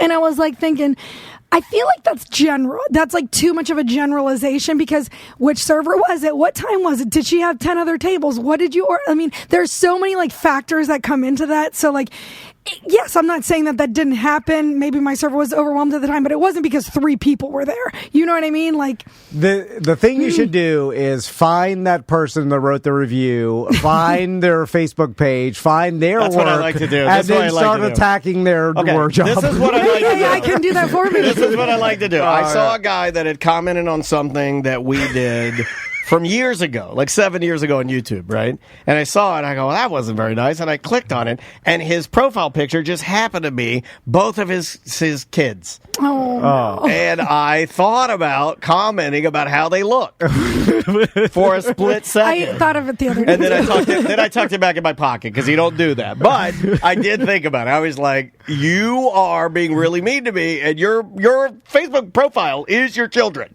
And one of them, you know. So I got a review the other day on so what he did was he messaged Facebook at 8:30 p.m. on a Friday night. We had 600 people there. And we're behind the bar. Me and my sister are both behind the bar, like trying to sling these drinks out as fast as we can. Helping 3 bartenders, and we have a tiki bartender. It was a crazy night, right? Yeah. 600. It was 600 cruise people. Wow. And we had done the event like we were ready for it, but you could never be Was it Tony Palmiotti in there? Like a Hawaiian vampire? It's like, we need more Mai Tais. We need more Mai Tais. It was the people, they're doing the 99, like one of those rock cruises, like Fuel was on the cruise or whatever. Fuel? Yeah, Fuel was at Salty Sisters. They got on Were stage. they called to do that? Was that Fuel? No. I don't know. Fuel was... God, what was Fuel's hit? I got to look this up Ask now. AI. So, anyway, so it was a crazy night. And he writes me at 8:30 on Facebook and says, I need to speak to a manager right now. And I did not get the message because I'm literally working my butt off. I'm not Who checking thinks Facebook. that that's the best way to don't talk know. to a manager at the current restaurant you're at? I usually do it at the table. I'll message him from Facebook. That's what he did. That's what I do. That's what he did. Yeah, I'm sitting by the touch tunes if you care to join me. The manager must be just sitting on his computer looking at Facebook. Like I do, because I'm a manager. I will show you the conversation if you guys don't. Like, I will post the conversation if you don't believe me because don't it's so post it, no. crazy. So I didn't get the message till like 8:30 the next day in the morning, and so I'm after still that by the he touch goes, tunes. okay, fine, Google review coming in, and I was like, okay. So then He's I holding checked you hostage. So then I checked my Google review, and it was an appetizer, 4 beers, 2 burgers, and chicken strips, $75. This place is ridiculous. Your prices are way too high, and I'm going, oh, wow, he hasn't been at dinner in a long time. And then it made me feel bad because $75 for an appetizer, 4 beers, 2 burgers, and chicken strips in this day and age is kind of cheap. Oh, yeah. I'm thinking right. he sold my business for me. Like, wow, you just proved to everybody that our prices are actually really cheap. Yeah. Not that And bad. he's like, I can get a steak dinner for this. And I was like, oh. I can't even walk into Publix without spending $100. I did a minute ago to get our lunch. I bought a ham sandwich. I bought some sodas, some water. You walk out $68. And then it kind of changed my tone though a little bit because here I am fighting with this guy about, hey, you should have contacted a manager. Why didn't you? He said, I wrote you on Facebook. And I'm like, but then Also, the prices are listed. And it's a thing Not in called my restaurant. And the Now, my menu. restaurant is like, no. So you get market your bill price, at the- everything, Coke, market you price. get your bill at the end. Some people are doing that right now. So anyway, so then he said, I can't go to a place this expensive. And I was thinking, and it did make me feel bad because I was like, when was the last time you went to a restaurant? Because any restaurant, that's what it costs. Yeah, of course. Yeah. Everything is crazy expensive right now compared to, 10 years ago. I look at my dad had a restaurant and the wing prices compared to wing prices anywhere. We talk 10 about this years with ago were Fernando. so crazy. It's it's whoa. tripled or quadrupled or whatever. Yeah. I mean, wings are like weird. The price fluctuation on wings when they're popular or when something's happening, and they go crazy. Oh, yeah. That might as well be gold. But anyway, it's like it does make you realize, though, okay, prices are going up. But if somebody hasn't gone out to dinner and, since COVID, they're going to get a rude awakening. And unfortunately, my restaurant was the first one, obviously, because, these people are crazy. And I just thought of a good idea that we need for society. People should be able to vote. Like if enough people, maybe 20, let's say, in a year, go to your Facebook profile or whatever social media and then click on the crazy vote, then you'll get stuck with like maybe the wacky, crazy eyes emoji or something. Okay. Just some sort. He's creating a new app. All right. So you want a way to say that this person's a nut job. Yeah, so that when you do make posts, if that emoji's next to your name or whatever, you're like, oh, a crazy person. Well, but because we have no way to tell now. Well, you're right. It used to be. And most people are crazy. Well, out I there was that just are sitting there making thinking comments. about like restaurants, bars, anything back in the day. You would do it. You would go to the restaurant, you would eat, you would enjoy it. You may not tell your friends about it if you didn't like it. Mm-hmm. You may, if it were really egregiously bad, you may say, like, don't go there to a couple people. Or speak to a manager in person. But you don't go and write a digital letter that you post on a digital billboard in a digital marketplace for everyone and anyone to see and then keep it there forever. Yeah, it's a weird thing. It is weird. It's weird because as a kid, I knew what restaurant, but also I wonder if my family was giving restaurants that maybe got in the weeds every now and again, because they all, here, newsflash to everybody, because I have a lot of food service people, including Tiffany. Every restaurant you love has a really bad day. All of them. Because it's the hardest job in the world. Yeah. In my opinion, food service, it's the hardest. It's just, it's pretty hard. I dream of it because it's cool. And I'd be like, oh, I'd love to have a restaurant. And then I think about the amount of work and I go, hell no. But like, my point is, I wonder if I gave those places more of a shot, or my family did, when we didn't have that. I wonder how much that affects the natural ebb and flow of what we do. But in the opposite, too, because I will say, if it wasn't for Google and if it wasn't for Facebook, I don't know that I would have that many customers. Or be found, right. Because we are not on the main strip of A1A. We're off the beaten path, if you will. And we get so many positive reviews and so many people because of Facebook. Facebook is my number one marketing place. It's so much, because like in California, everybody's like on Instagram and TikTok. Cocoa Beach is still very much Facebook. So it's probably because it's a little bit of an older demographic, Brevard County in general. And on those mom groups, when I post like pictures of my kid area, I mean, it goes viral. It's crazy. Yeah. So I definitely would not have that without. So I'm a fan of digital marketing and all that stuff. So even though it does hurt me sometimes and brings my mood down, but and for the most part of it, it's helped us tremendously. You've been a performer, though. You know what it's like to get a review or have somebody tell you something. So annoying. Yeah, it is. Tiffany, let's talk about you're coming on 2 years of Salty Sisters. Things are going well. I know you've told me that business is going good, and it's a direct result, at least in my opinion, to your hustle and how hard you grind and what you put in, because you're doing events every single night.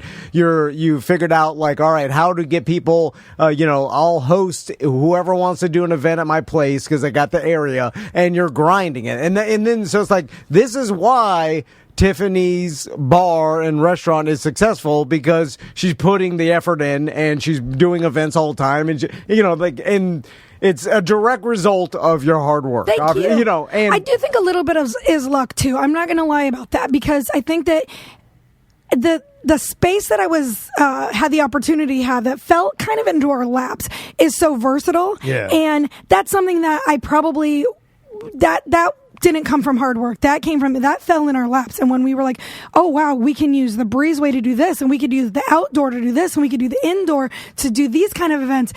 Having that versatile space is why we're able to do so many things. Yeah. And that was a little bit of luck. Yeah, but you're utilizing the space that you were given. You lucked out in getting a great location with great space. But you got to work. You worked hard to make the space work for you. You can have a big ass garden if you don't till it. But we see, like Tom and I talk about it, like you have something going on at your bar pretty much every night. Every single day, there's not really a time when that thing's not moving. So it leads me to go into reverse to talk about young Tiffany. And this is where I have a specific story I was asked to remember to ask her about. Yeah, because I was laughing my ass off the other day, and I was like, I know I'm going on a show. I got to tell them this. Because I wanted to talk before we talk about the Claire story. I want to a young grinder, a young person that has super hard work ethic, often gets themselves into schemes and stuff earlier. Okay. I was talking about Billy Mays and all that whole thing. Can I tell you something? I think that your scheme, like, because you had it too. Yeah. As my two younger, like, people that I, contemporaries that I worked with. Yeah. You two both as younger people under me, I could see the scams off-gassing off your brain. It's not, like, I could see it. I could see, remember the oxygen and the gasoline? It's more of a pyramid. Oh, that one really scammed me. Yeah, I lost like $6,000 on that. Oh, the oxygen, gasoline, and you've done it too. Did you do the oxygen? No. How did you even remember that? I don't know. You told me that a long time ago, and it just stuck in my brain. You've had a bunch of That's them. weird. And then were that there you remembered juices? that. Did you do a juice? Or you were close to doing a juice? Did I do a juice? No. I did a vitamin. A vitamin. Yeah, you did do I a did a vitamin. vitamin. Yeah. I did the shopping network thing. Yeah, okay, well, I yes. want to talk about... But, we were talking about that one. Queen of the Pyramids. we're a big, we're a big fan of Cleopatra. pyramids and getting rich quick. Real quick. Just like the Pharaoh. Who wants to get rich slow? Because you never know. If you could be at the top of the pyramid. Yeah, I mean... Anyway, but okay, before we get to that, let's talk about Claire. So, when was this, Tiffany? Okay, so when I was... Oh, man. Okay. I want to say I was in third grade. Third grade! Wow. Oh, my God. You are a thug. Third or fourth grade. So my sister was... Okay. She's 2 years older, so maybe I was in Okay, my sister was in middle school, so that she is sixth grade. So I'm 2 years younger. I was in fourth grade. Okay, so you're my son's age, Tommy. He's in fourth grade right now. Oh, he's turning 10 years old next week, actually. His birthday next week. Absolutely. He's in fourth grade? He's in fourth grade, Okay. yeah. So I used to go, so we were kind of thieves when we were kids. And my sister and I we talked about it the other day at dinner because we like to do dinner just one time a month, me and her go to dinner and we just reminisce on all these funny kid stories. I think that's By the great. way, this is a girl's thing. It is a girl's thing. It seems like the girls in my life had like a little bit of a shoplifting spree in their youth, and all the guys that I know, like I know some of the guys stole stuff, but it wasn't never. I stole as much. a case of Goodie Bars, like Mr. Good Bars, from the 7-Eleven across from the Daytona Beach International Speedway in Daytona. Well, and my husband used to steal beer from when he was in high school. They would like do beer runs where they'd run in and steal a bunch of beer and run out. Now you get shot doing that. You're running out, some old man shoot you in the back. Yeah, that's probably more typical. But me and my girlfriends that were all in like fourth grade, these little kids would go into little stores like Claire's and Spencer's Gifts, and we would do these where we would steal dumb stuff like... I stole an ICP beanie.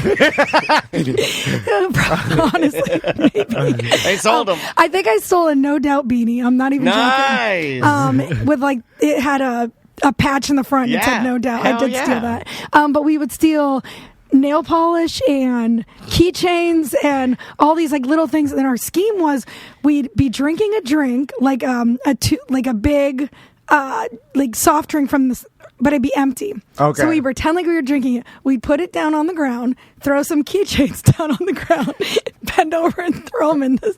Oh, in the empty drink. That's actually brilliant. So you'd have a big cup, a big soda, and you'd have your soda like a biggie size Wendy's, and you'd set it down and you'd throw some keychains on the ground. Then when you go to get your soda, you put the keychain. Would you put the top on? Yes, to hide okay. Yes, and then continue to pretend to drink it. All right. This is the early 90s, right? Yes. Okay. No cell phones. I don't even think pagers were. Yeah, my parents would drop us off at the mall because that's what you did when you were that age. Like we would be dropped off at the mall. This has got to be like 94 or 5. Yeah, 94 or 5 sounds familiar. So I remember one time I was at Claire's, and this was the time I got caught, and that's why this story is. This gives me anxiety.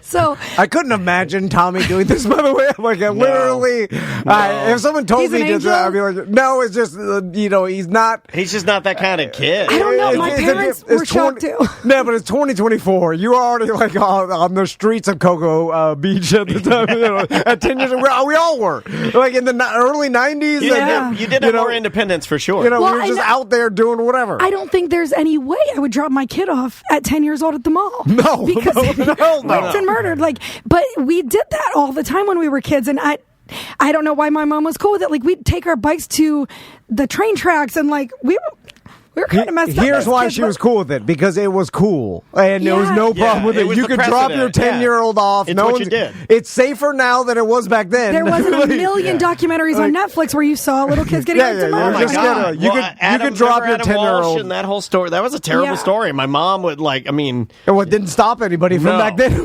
No. like worse things, and it was less safe in the 80s and 90s, and we are more protective now. You can let your kids go. We're just more scared now. Yeah, exactly. 'cause Everybody's we're more just aware. scared. Exactly. So anyway, so I'm doing I think I was doing the cup in the one girl, one cup. Yeah, doing the cup thing. Anyways, so this two older guys were like sitting in the maybe not in the food court, but like, you know how there's like those bench What you got in seats the cup? in the middle of the mall. Yeah, you know where like old people sit. yeah, the old, where the old dads I sit. prefer to call them me, but yeah. But I don't know. They were like older, like Yeah. Okay. they're like retirement age, like way over. Like Okay. I'd say 90 years old. Oh my God! All right, so they're on death's door old. Yeah. So this old guy comes, and he was probably 60. It's just the way I remember he was. Yeah. like. No, I get it. I get it. He's like, Yeah. yeah, He's probably my age. He's like 38. 37, 38. I wish I was 38. My God, I'd do a backflip if I had 38. So the girl that works there is on the phone, and it's not a cell phone. It's and she's talking to one of her girlfriends, and I'm under the, I'm like hiding under the desk, like, Oh, I know, girl. doing the thing. And so the guy comes up and he goes, "There's a little girl in your store stealing," and he's telling the girl, and I'm hiding right That's a under the 90-year-old desk. narc. You push that old man over, push him over, break his hip. So you're hiding I'll kill under you, old man. And my heart is racing. I mean, I never forget this moment. My heart was beating out of my chest. There's a little girl stealing keychains and putting them in a cup. And he's ratting me out, and he doesn't see me. Neither one see me, because I'm like, the counter's here, and like I'm so close to the counter where I'm like creeped up against it where you can't see me. The old man can't see me, and the lady can't see me. And she is talking to one of her friends. She goes, "Hold up. Some guy came up to me just now and told me there's a little girl stealing in my store." And she goes, "Is she here right now?" And he goes, "No, I think she left." And I'm like shaking, like, "Oh my God, I have to get out of here." So then You have to climb in that old man's pants. You have to I figure a way packed up out. my cup, and I just darted out of the place. And I remember I just ran as fast as I could to the food court, met up with my other friends that were over there. by Charlie Steaks. And then this leads me to my next point. So I go to my dad that night, and we had gone to church that week. Uh-oh. And it was, they went over the seven This is the deadly telltale sins. heart. I'm not Yeah. even joking. So they went over the 7 deadly sins. Thou shalt not steal was one of them. And I thought, okay, I'm going to hell because of this. And and I don't know why I didn't think that before I got That caught. lady's voice echoing in your head. I still remember. Hold up, baby. Some little girl, they said some little girl stealing in my store. Oh, I was It's so echoing scared in your that she was going to head. like hold my hand up. While you're sitting in church, you're hearing it, everything's passing And through so, your of course, mind. I say to my dad, so I sit my dad, because I'm like, I'm going to go to hell, so I need to talk to my dad about this. So I sit my dad down, and I'm like, "Dad, Oh my God. best Maisie friend- ever sits me down, it's like, I have something to tell you. I'm like, oh my God. I'm going to have to kill myself. Yeah, so I did that. He's at the end of my bed, and I said, "Dad, Natasha is stealing things, and I don't want her to go to hell, so what should I say?" Okay, Blame it on your friends. I like that. I like that. That's an ace of a move. That's an ace of a move. Yeah. So he says, and then he goes through the whole, well, you have to ask God's forgiveness, et cetera, et cetera. So that night I prayed to Jesus. Anyways, but so that leaves Did you me. tell Jesus you lied? Or did you think do you think you got one over on him? Because I always wondered that. I never did that Hey, as a Jesus, kid. Natasha, my friend, is stealing. Yeah, just like, Can you come on. forgive her? Are you going to forgive Oh, her? I know, Tiffany, and she'll go to hell, but you, thank you for telling me. Another thing that I always thought about was I could never wear a thong ever. Like, Where'd that come from? Because I'm tying At 10 years old. I'm I'm still here, Tiff. It's me, Jesus. The thong thing was weird. Why'd you tell me that? Why are you talking about a thong, little girl? I'm Jesus. So I don't know why I thought that, like, God looks down upon girls that wear thongs. Write that down for a Tom and Dan t-shirt. God looks down on girls that wear thongs. I'm gonna make a sticker of that. Maybe my mom told me that, or somebody told me that, and so I don't know. My mom said that only whores shave their thighs. Their thighs. My mom thought that if you shaved your thighs, you were a whore. My mom also did not shave her thighs. It's the devil. Thong. So I remember not not wanting to wear a thong, and then I thought even if my mom doesn't see me, my grandma died, and my grandma's in heaven, and she's gonna tell God. This is why she fits in here, because every time she comes in and tells a story, I'm like, that's it. That's the goods right there. That's what it is. My little brain went from I can't wear thongs that I can't steal because God is watching and I'm gonna go to hell. And so, God, I wish God would tell my wife to wear thongs. So, my wife wears these skin tight ones. You can't even tell that they're panties. Yeah, that's what I'm. So when she bends over, you don't see any holes anymore because they're all disappeared, but they're skin tight, so it looks like skin, and it looks like she looks like a Marilyn Manson alien. Like she doesn't have any. There's nothing down there anymore, but it's the same color. Out like a Barbie. It's smoothed out like a Barbie. That's the one. That's what I know. That's what girls wear now. I had this down as a topic for me to yell on a Friday, and we didn't get to it, but that is the topic. I'm literally wearing them right now. Andrea, don't do that. Andrea wears them and bends over, and you can see her ass, and I love it. But there's nothing there. Yeah, there's no crack. There's no nothing. I'm trying to not be filthy. It's like a doll. Yeah, exactly. Yeah, but you can't, and it freaks me out. I'm like, stop! I hate it. I'm like, take those things off. So the whole point of me even bringing this up is because I wanted to ask you guys, and because I don't go to church, I don't bring my kids to church, but I grew up going to church. Me too. Yeah. And so I was so scared of going to hell, and so I feel like maybe that's why I was good a lot of the times. The Brad Bushy. Was I good so much as a kid? And it doesn't sound like you're that good. You were stealing and talking to Jesus about your thongs. That's pretty bad. But I didn't continue because I thought I was going to hell. I'm just saying, should I be taking my kids to church? Now I've thought about that before because my mom was really Christian and wanted me to take Maisie to church, and we took her a couple times.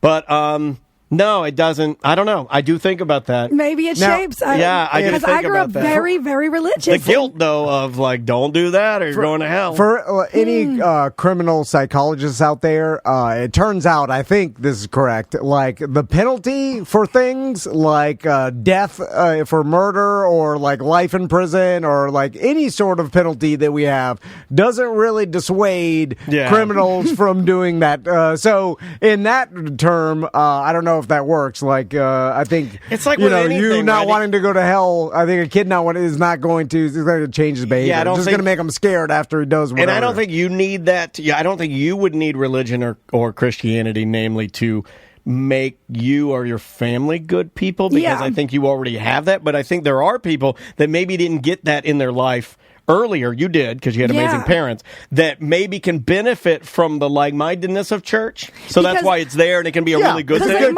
can be a great thing. But my son will hit his sister, and he's 4 years old, and beat his 2-year-old sister's butt. And the only thing I have is, we're not going to go on the Disney cruise then. I don't have. That's a good one, though. That's a good one. Yeah. Hell's a pretty good one. Hell's way better than Disney cruise. I mean. Although, with all the things out there, the Santa Claus not bringing you presents and all these other things, doesn't seem to really work, as, kids don't, in my experience, you ever think of that, I just screwed my presents up, I don't know, it seems like... It's usually immediate. I get more reaction if I'm well, then we'll just turn off Brookhaven Roblox. That, if I do that, it's immediate. Yeah. It's funny because actually when my son walked out and saw all his Christmas presents, he looked at me and he said, I didn't think I was this good. Oh, that's sweet. And I was like, you weren't. But the thing, raising your kids the way you were raised is I do it with going out on the boat, going to ride four-wheelers, so I feel compelled sitting and watching boxing and ignoring her while she dances. So I can understand you wanting to bring your kids to church just because I did this, so I kind of want to give that to them. So just they have a similar upbringing upbringing. See, I think that I don't want my Sundays ruined either. Yeah, see, I have the opposite. Oh my I'd God. rather go on the boat. Tiff, that's exactly me. Like, people ask me, like, don't you want to? Because there is some nostalgia about, like, don't you want to do, like, every Sunday, like, what your mom did, and then afterwards you go to the barbecue restaurant, and you have some barbecue and see everybody. I don't really, because it really did steal my Sundays for, like, Yeah, 18. Like, I went. They picked a poor day to do it. It's like Mondays, Wednesday after. case of the Mondays. And if I wanted to go surfing or go out on a boat with friends, I'd have to go to the early service to make mama happy, stuff like that. Nah, man. The thing is, if they did it on a Monday, nobody would go. They do Wednesday nights. Yeah. Some denominations do Wednesday nights if you want to, like, squeeze it into the week. So, Tiffany, let's talk about, because... Oh, you got serious.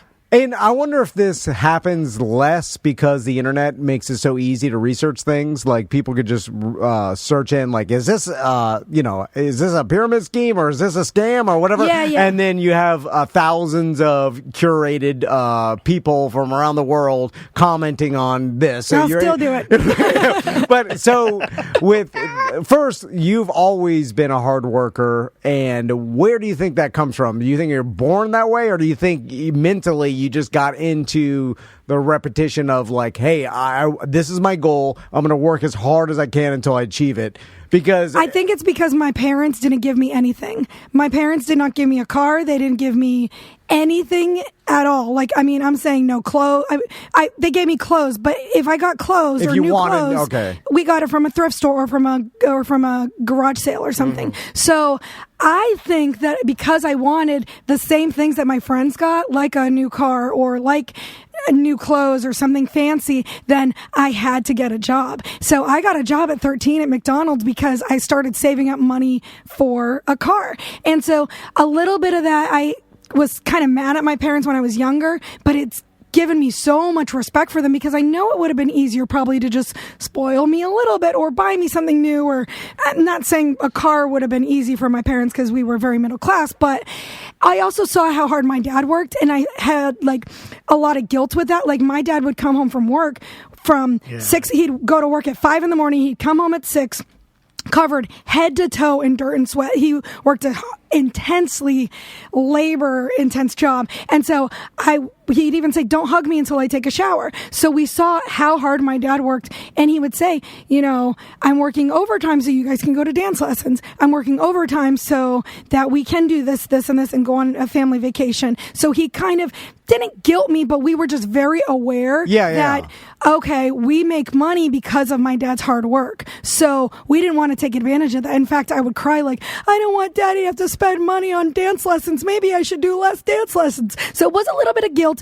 but then it also I have Maisie doing that. It pushed me harder into working. So I don't know that it's a weird thing for me, the whole worth ethic thing, because everybody says, "Oh, you're the hardest person. You're the hardest worker that I know." And then I'm like, "Am I really?" Because my dad worked 10 times harder than me. In my opinion, I'm not the hardest worker I know. My dad is actually. Yeah, well, that's interesting. That's a good perspective. Also, it makes me think that I need to, when I get home from work, like rub dirt on my face. Then your son's gonna be like, "What the hell did you do?" I'll get home at 3:30. I'll be nothing sweat all day. I'm home. Just talking to my buddy all day. Going some emails. Play around with some AI. Hey, Daniel made his voice. Daniel made a robot of his voice. And the hardest part of my day was walking to public. I ate a salad. It was kind of hot outside. Well, and my dad always said, I want you guys to work with your brain so that you don't have to work with your hands like me. And I want you to meet a guy that works with his brain and on his hands, so that his life is easier and your life is easier than ours was. So I guess my dad kind of instilled a lot of those early childhood. Weren't you working with? Did you already ask that? Didn't she work with Sully from the? For a minute, yeah. Weren't you Captain Sully, the plane in the Hudson River? But Billy Mays passed away, and then I remember a time, and I was telling you about this. There was a time when I thought they were, and you can tell me if I've got the story wrong. I'll tell you the whole story. Yeah, but weren't you getting teed up to be like one of the next great pitch women? Right? Yeah. Like, remember I told you this, dude. I told you. So the whole story is, okay, so I was working with this guy, and his main client was Billy Mays. So we were just so my lawyer had my entertainment lawyer hooked me up with a guy that was doing a TV show. And remember, he came in on The Monsters. Yeah, I do remember He filmed some on The Monsters. I remember that. Or maybe did we just interview him or something? And they were like, or was he filming? I thought he filmed. Yeah, I thought he filmed for the show. So it was putting a girl group together. Okay, yeah. And it was basically, I was the... Stan Lynch. Yes, Stan Lynch was working with. How do you remember that? You remember everything. Drinking. It's weird. So Stan Lynch was producing. He was friends with the TV producer who was working with Billy Mays. Yes. So it was a whole And that's when Stan Lynch had told you that he wanted the original name of your band to be Wolverine. Yes. Yes. Do you remember that? And you and I howled laughing. We're like, Wolverine. It was, and then it was. Heroin. And it was supposed to be like a heroin superhero, and not a good name when it's associated with drug. Anyways, so we ended up changing. We're gonna call you girls the fentanyl girls. It'll be fine. Nobody will associate that. Miss Fentanyl. And all these balls in your mouth. I'm sorry. I shouldn't have said that. Jesus. So anyway, then when Billy Mays died. That's when he was like, "Oh, I really need this other project." That's when our project. Can you wear a beard? Took more of a front, and that's when I went out to Vegas and I auditioned to be a pitch person, and I met Sully and I hung out with his wife, and she was the first person to tell me that she was pregnant. I was the first person that knew. Really? Oh my she was God! I need to tell royalty. I need to tell someone. And that girl. Yeah, we were pregnant. having a conversation. She was like, "Don't tell anyone," but I just found out I'm pregnant. I was like, "This is so cool." So that was his wife. Ended up being his wife. I think it was his girlfriend. They named at the the time. daughter OxyClean. But yeah, that Billy Mays kind of him dying made my life take a completely different turn, because then we put together Dollface. Then I moved out to Vegas. Like everything spiraled If from he doesn't that. die, she's still working at McDonald's. and her manager, Michelle Obama. Who knows where my life Look it will up. take it. Look it up. It is weird the way just his death changed my whole life, because it He changed my completely whole life. shifted. I still. Do you know where you were? I know where I was at. I was at Bank of America in DeLand, Florida, and I was trying to get into my dad's safety deposit box to see if his Rolex was still in there, so I could sell it for drugs. Come on. So I know we how the hell did 40 minutes because go we by? like talking to her. She's a good talker. So anything, and we wasted a lot of time with the scary IA stuff. Or AI. What did I call it? IA?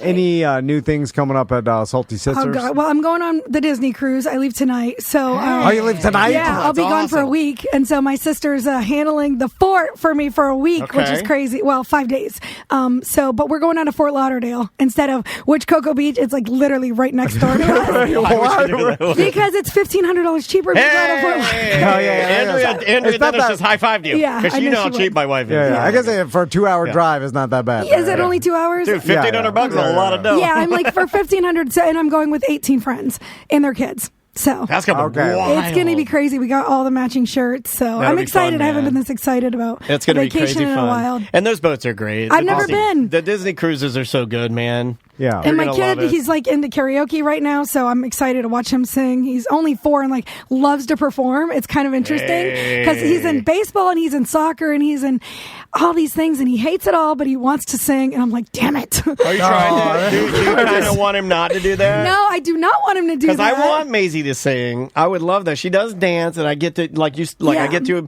and that's cool. But I wondered which way it would go because it's going to go one or the other. Either you're going to want them to do what you do, or you're going to absolutely despise it and not want them to do it. I don't really want him to do it, to be honest with you. I would have rather him learn how to write his name first. But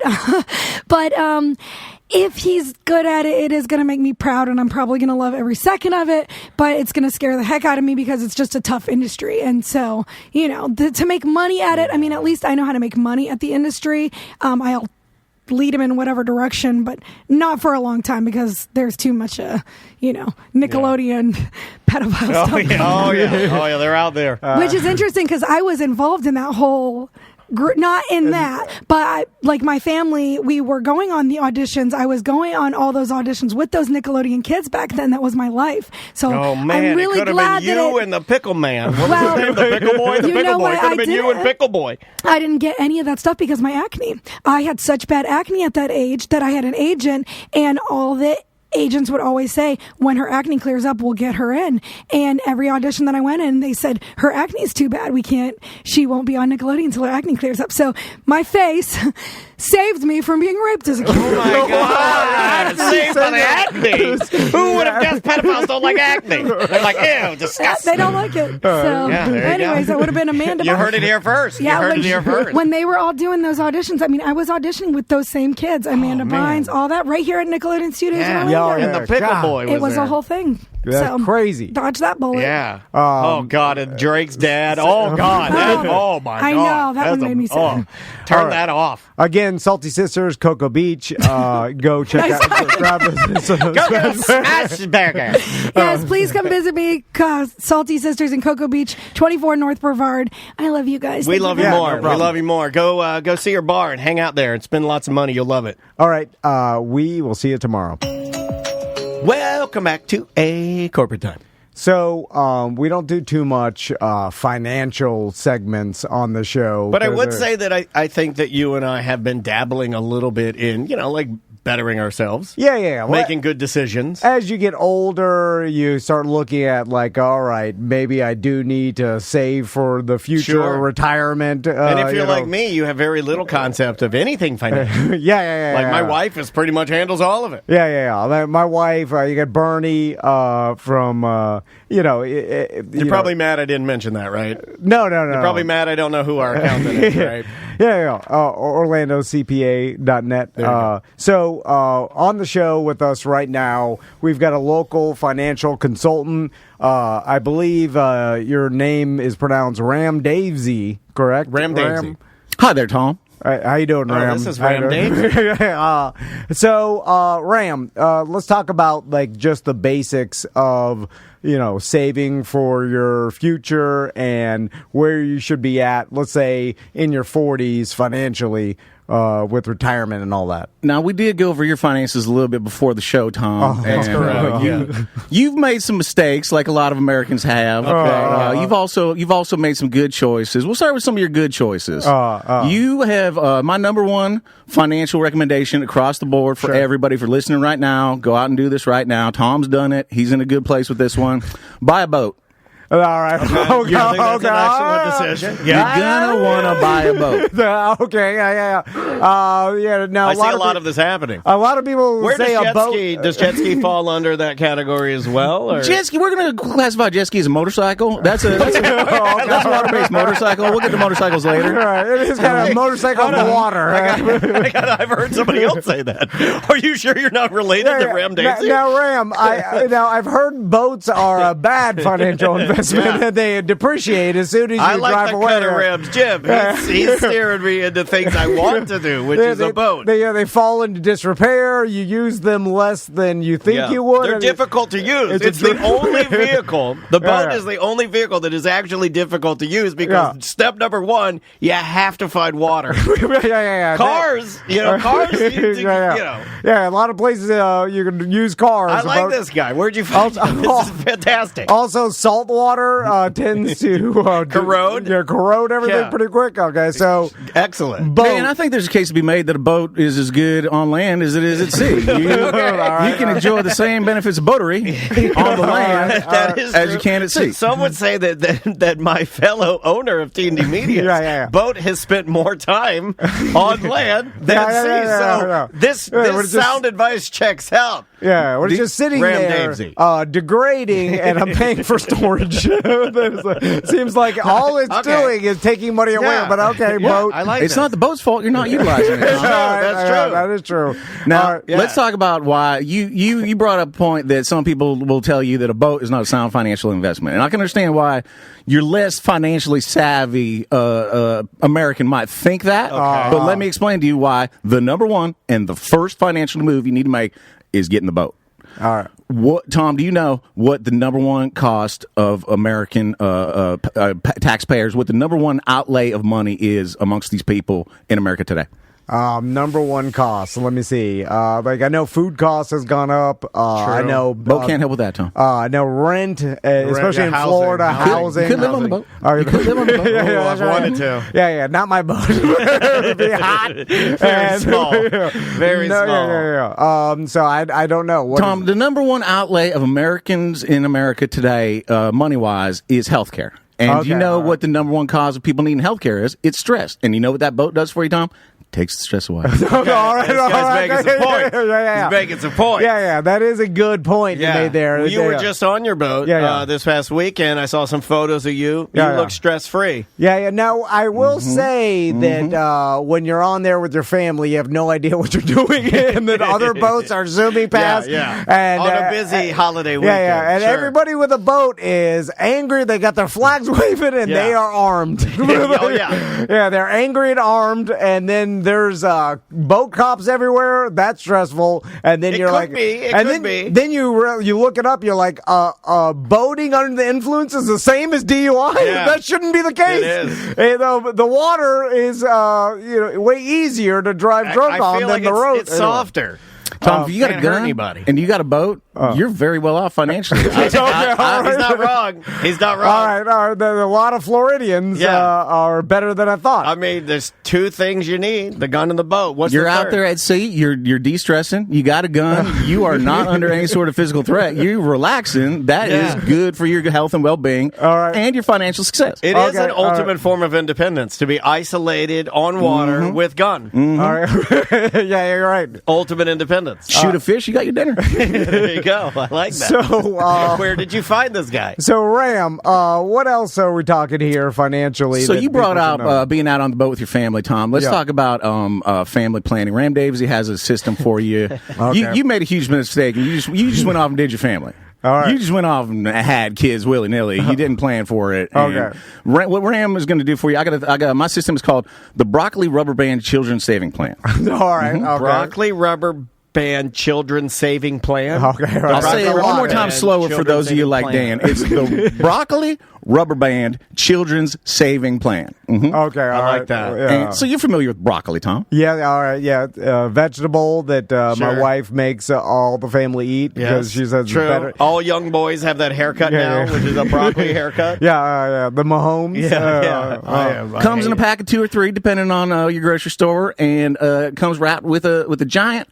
I'm going to say inch-wide blue rubber band. Okay. True. All the stocks are rubber banded together with this rubber band. Yeah. And so when you're thinking about family planning and you're sitting down with your wife and you're thinking about having some children, what you do is you take the broccoli rubber band, you take your cojones, and you slap that thing right around them. Okay. And that's going to save you from having children. Okay. And that is going to save you so much money in the long run. You're going to have 2 boats. Okay. 2 boats. Wrap your cojones in a broccoli rubber band. Buy a boat and wrap your cojones. I don't know if that actually stops.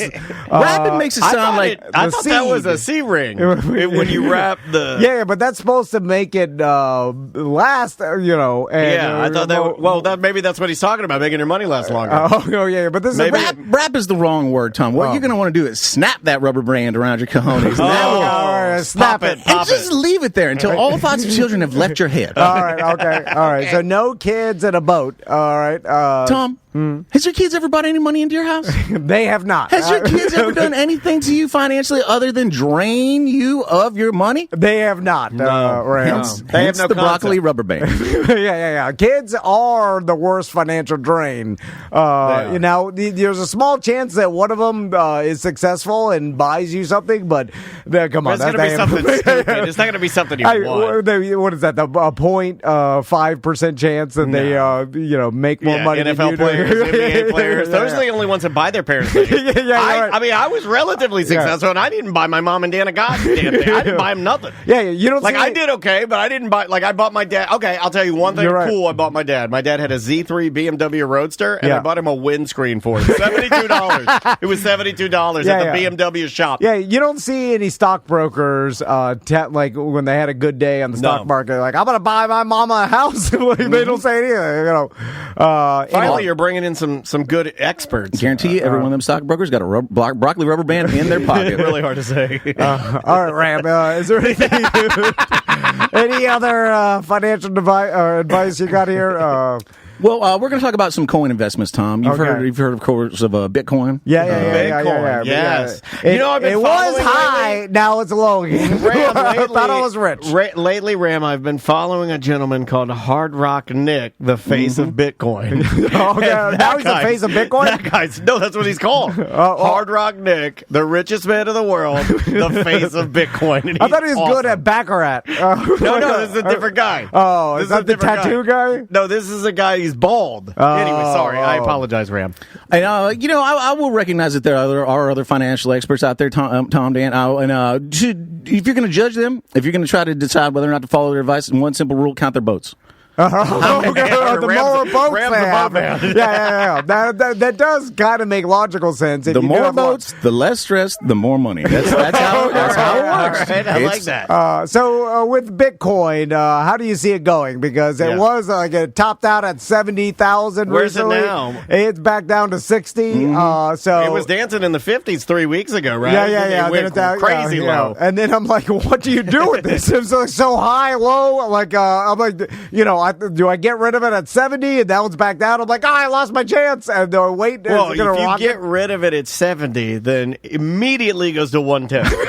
I know. Everyone knows that. Especially with you. At 70, I was like, do I sell it all and then buy low again? But and then every time I'll be sitting here editing, I'll look over. I'll be, I wonder how Tom's Bitcoin is. I'll look over at our tidbit and it'll be like 42. I'm like 42. Yeah. That's how oh God. Anyway, Bitcoin highly variable as you've laid out here, and that's why I'm going to recommend your coin investment is going to be you're going to lay out about $15. You're going to buy you about a 2-foot tall plastic Coca-Cola bottle. Okay. And what we're going to do is we're going to switch you over to. Do you use cards right now? You use credit card? Use debit card? No more. Okay. No more. Every day you go to the bank, you get your day's cash for the day, and you pay everything with cash. Okay. Place doesn't accept cash, like Gordon Ramsay's Fish and Chip down on International Drive. Yeah. A lot of places have not accepted cash. Wasn't there an altercation there at some point? I wonder if somebody got yelled at Gordon Ramsay's Fish and Chips for not taking cash. Crystal took me to some vegan restaurant and they were like, no cash, which was fine because I don't use cash anyway. And I'm like, I like this. Like they literally are like, we cannot accept cash. And then I'm like, all right, like not if someone had a 20, you take it, right? And they're like, no. Yep. Maybe Ram Davis can't go to Point Orlando anymore because he's been forcibly ejected from a fish and chips restaurant for insisting that a $20 bill is legal tender for all debts, public and private. Says so right on the bill face. Anyway, Tom, what we're going to do is we're going to switch you over to completely cash system. You're going to pay for everything with cash. If a certain place doesn't take cash, you don't shop there. And what you do is every day when you come home, you got a big jangly full pocket full of coins. You drop them into that plastic Coca-Cola bottle. And let's talk about it. Let's talk about Bitcoin. What was your main complaint about Bitcoin? Goes up, it goes down, right? Guess how much a quarter costs? 25 cents every day. All day. Yeah, he's right. I mean, that is sound advice. I will say that when my wife turned off my overdraft, I saved money. You see what I'm saying here? You see what I'm saving here? Now, Ram, see what I'm saving? See, that's a pun intended. I don't know if you've heard of inflation, but I think that actually means that doesn't 25 play cents into his system. It doesn't play. It's not affected by his system. Like the U.S. currency is worth less every day. Is it, how much is a quarter worth? How much is a quarter worth, Tom? But I think it's what it can buy you is less. Purchasing power is a completely different thing, Tom. That's quarter's worth 25 cents. All day, every day, nothing you can do about it. You're on to tape 5. We're still back on tape 3. Sorry. What are you doing? Sorry. Yeah. Okay. So he said he was going to do jet skis, the motorcycle in the water on tape 7. We're not even there yet. Why are you doing this? So boats, no kids, which the no kids one sounded like the best one so far. And then count the boats is how that's how you know like a how measure rich of a you man's are. wealth. Right. And then get rid of those children, you're going to have so much less stress on your boat. And then a big plastic Coca-Cola bottle filled with change every day, which my stepdad would agree that that's a good saving method. A lot of people do. And these are just the basics. These are the baby steps of Ram Dave's, these rules of infinite money attraction. Because, Tom, the end of the day, the game is acquiring all the money. No, You want all the money. All right, Game over. Yeah. If anybody else has any money, you are losing. Okay, so you get every dollar. I like the all or And then you nothing lose. approach, Ram. I remember Clear Channel was very much like that when I worked for them. They were very much all or nothing. Wow. All right. Well, Ram, do you have anything else before we some part parting, ways? some parting thoughts. We didn't even get into the religiosity of it all, the good and evil of it all. Like, Okay. Oh, is there a religious or maybe a higher? Yeah. I thought religion is there had an nothing to element do of with theology finance. in that. Like, is that part of your plan? personally, I personally believe I've never seen any evidence that anyone else is real. Okay, all right. And if you drop that system for yourself, it makes it a lot easier to try to acquire all the money because you're not worried about anybody else having things. You just worry about your own acquisitions. Oddly, it loosely sounds like you're describing what Anton LaVey felt. Like, isn't that what Satanism is? Isn't it like inherently selfish? Do as thou wilt is the whole of the law. It has a whole lot of financial sense to it. We're taking a dark turn. All right, Yeah, it's a dark turn. that's fine. What I like to ask myself is, in terms of good and evil, will this make more money for me? If a certain action will cost me 5 cents or another action will make me 25 cents, guess what I'm going to do? I'm going to kill that guy. And I'm going to make that 25 cents. I don't see how murder played into this. I think he's off the script a little. He's trying out some new and darker imagery for the character. And if we're very limited on time, I will just tell you what you're going to want to. I'm sure you have an accountant, maybe you have a lawyer. Yeah. What you're going to want to do, Tom, is sit down with the calculator, do the math, and see is your lawyer, is your accountant saving you more money than you would if you just stop paying taxes altogether. Okay. So just I like the lawless, dark approach. I'm kind of in. Just stop paying taxes. That would save you money, I guess. If it is going to make you money. If you are paying less to your lawyers and accountants than you would paying taxes, then pay the taxes. Sure, whatever. But what's best for you? What is best for you? So it's always a what's best for me. The only real person in the world. Okay. Yeah, what is best for you? All right.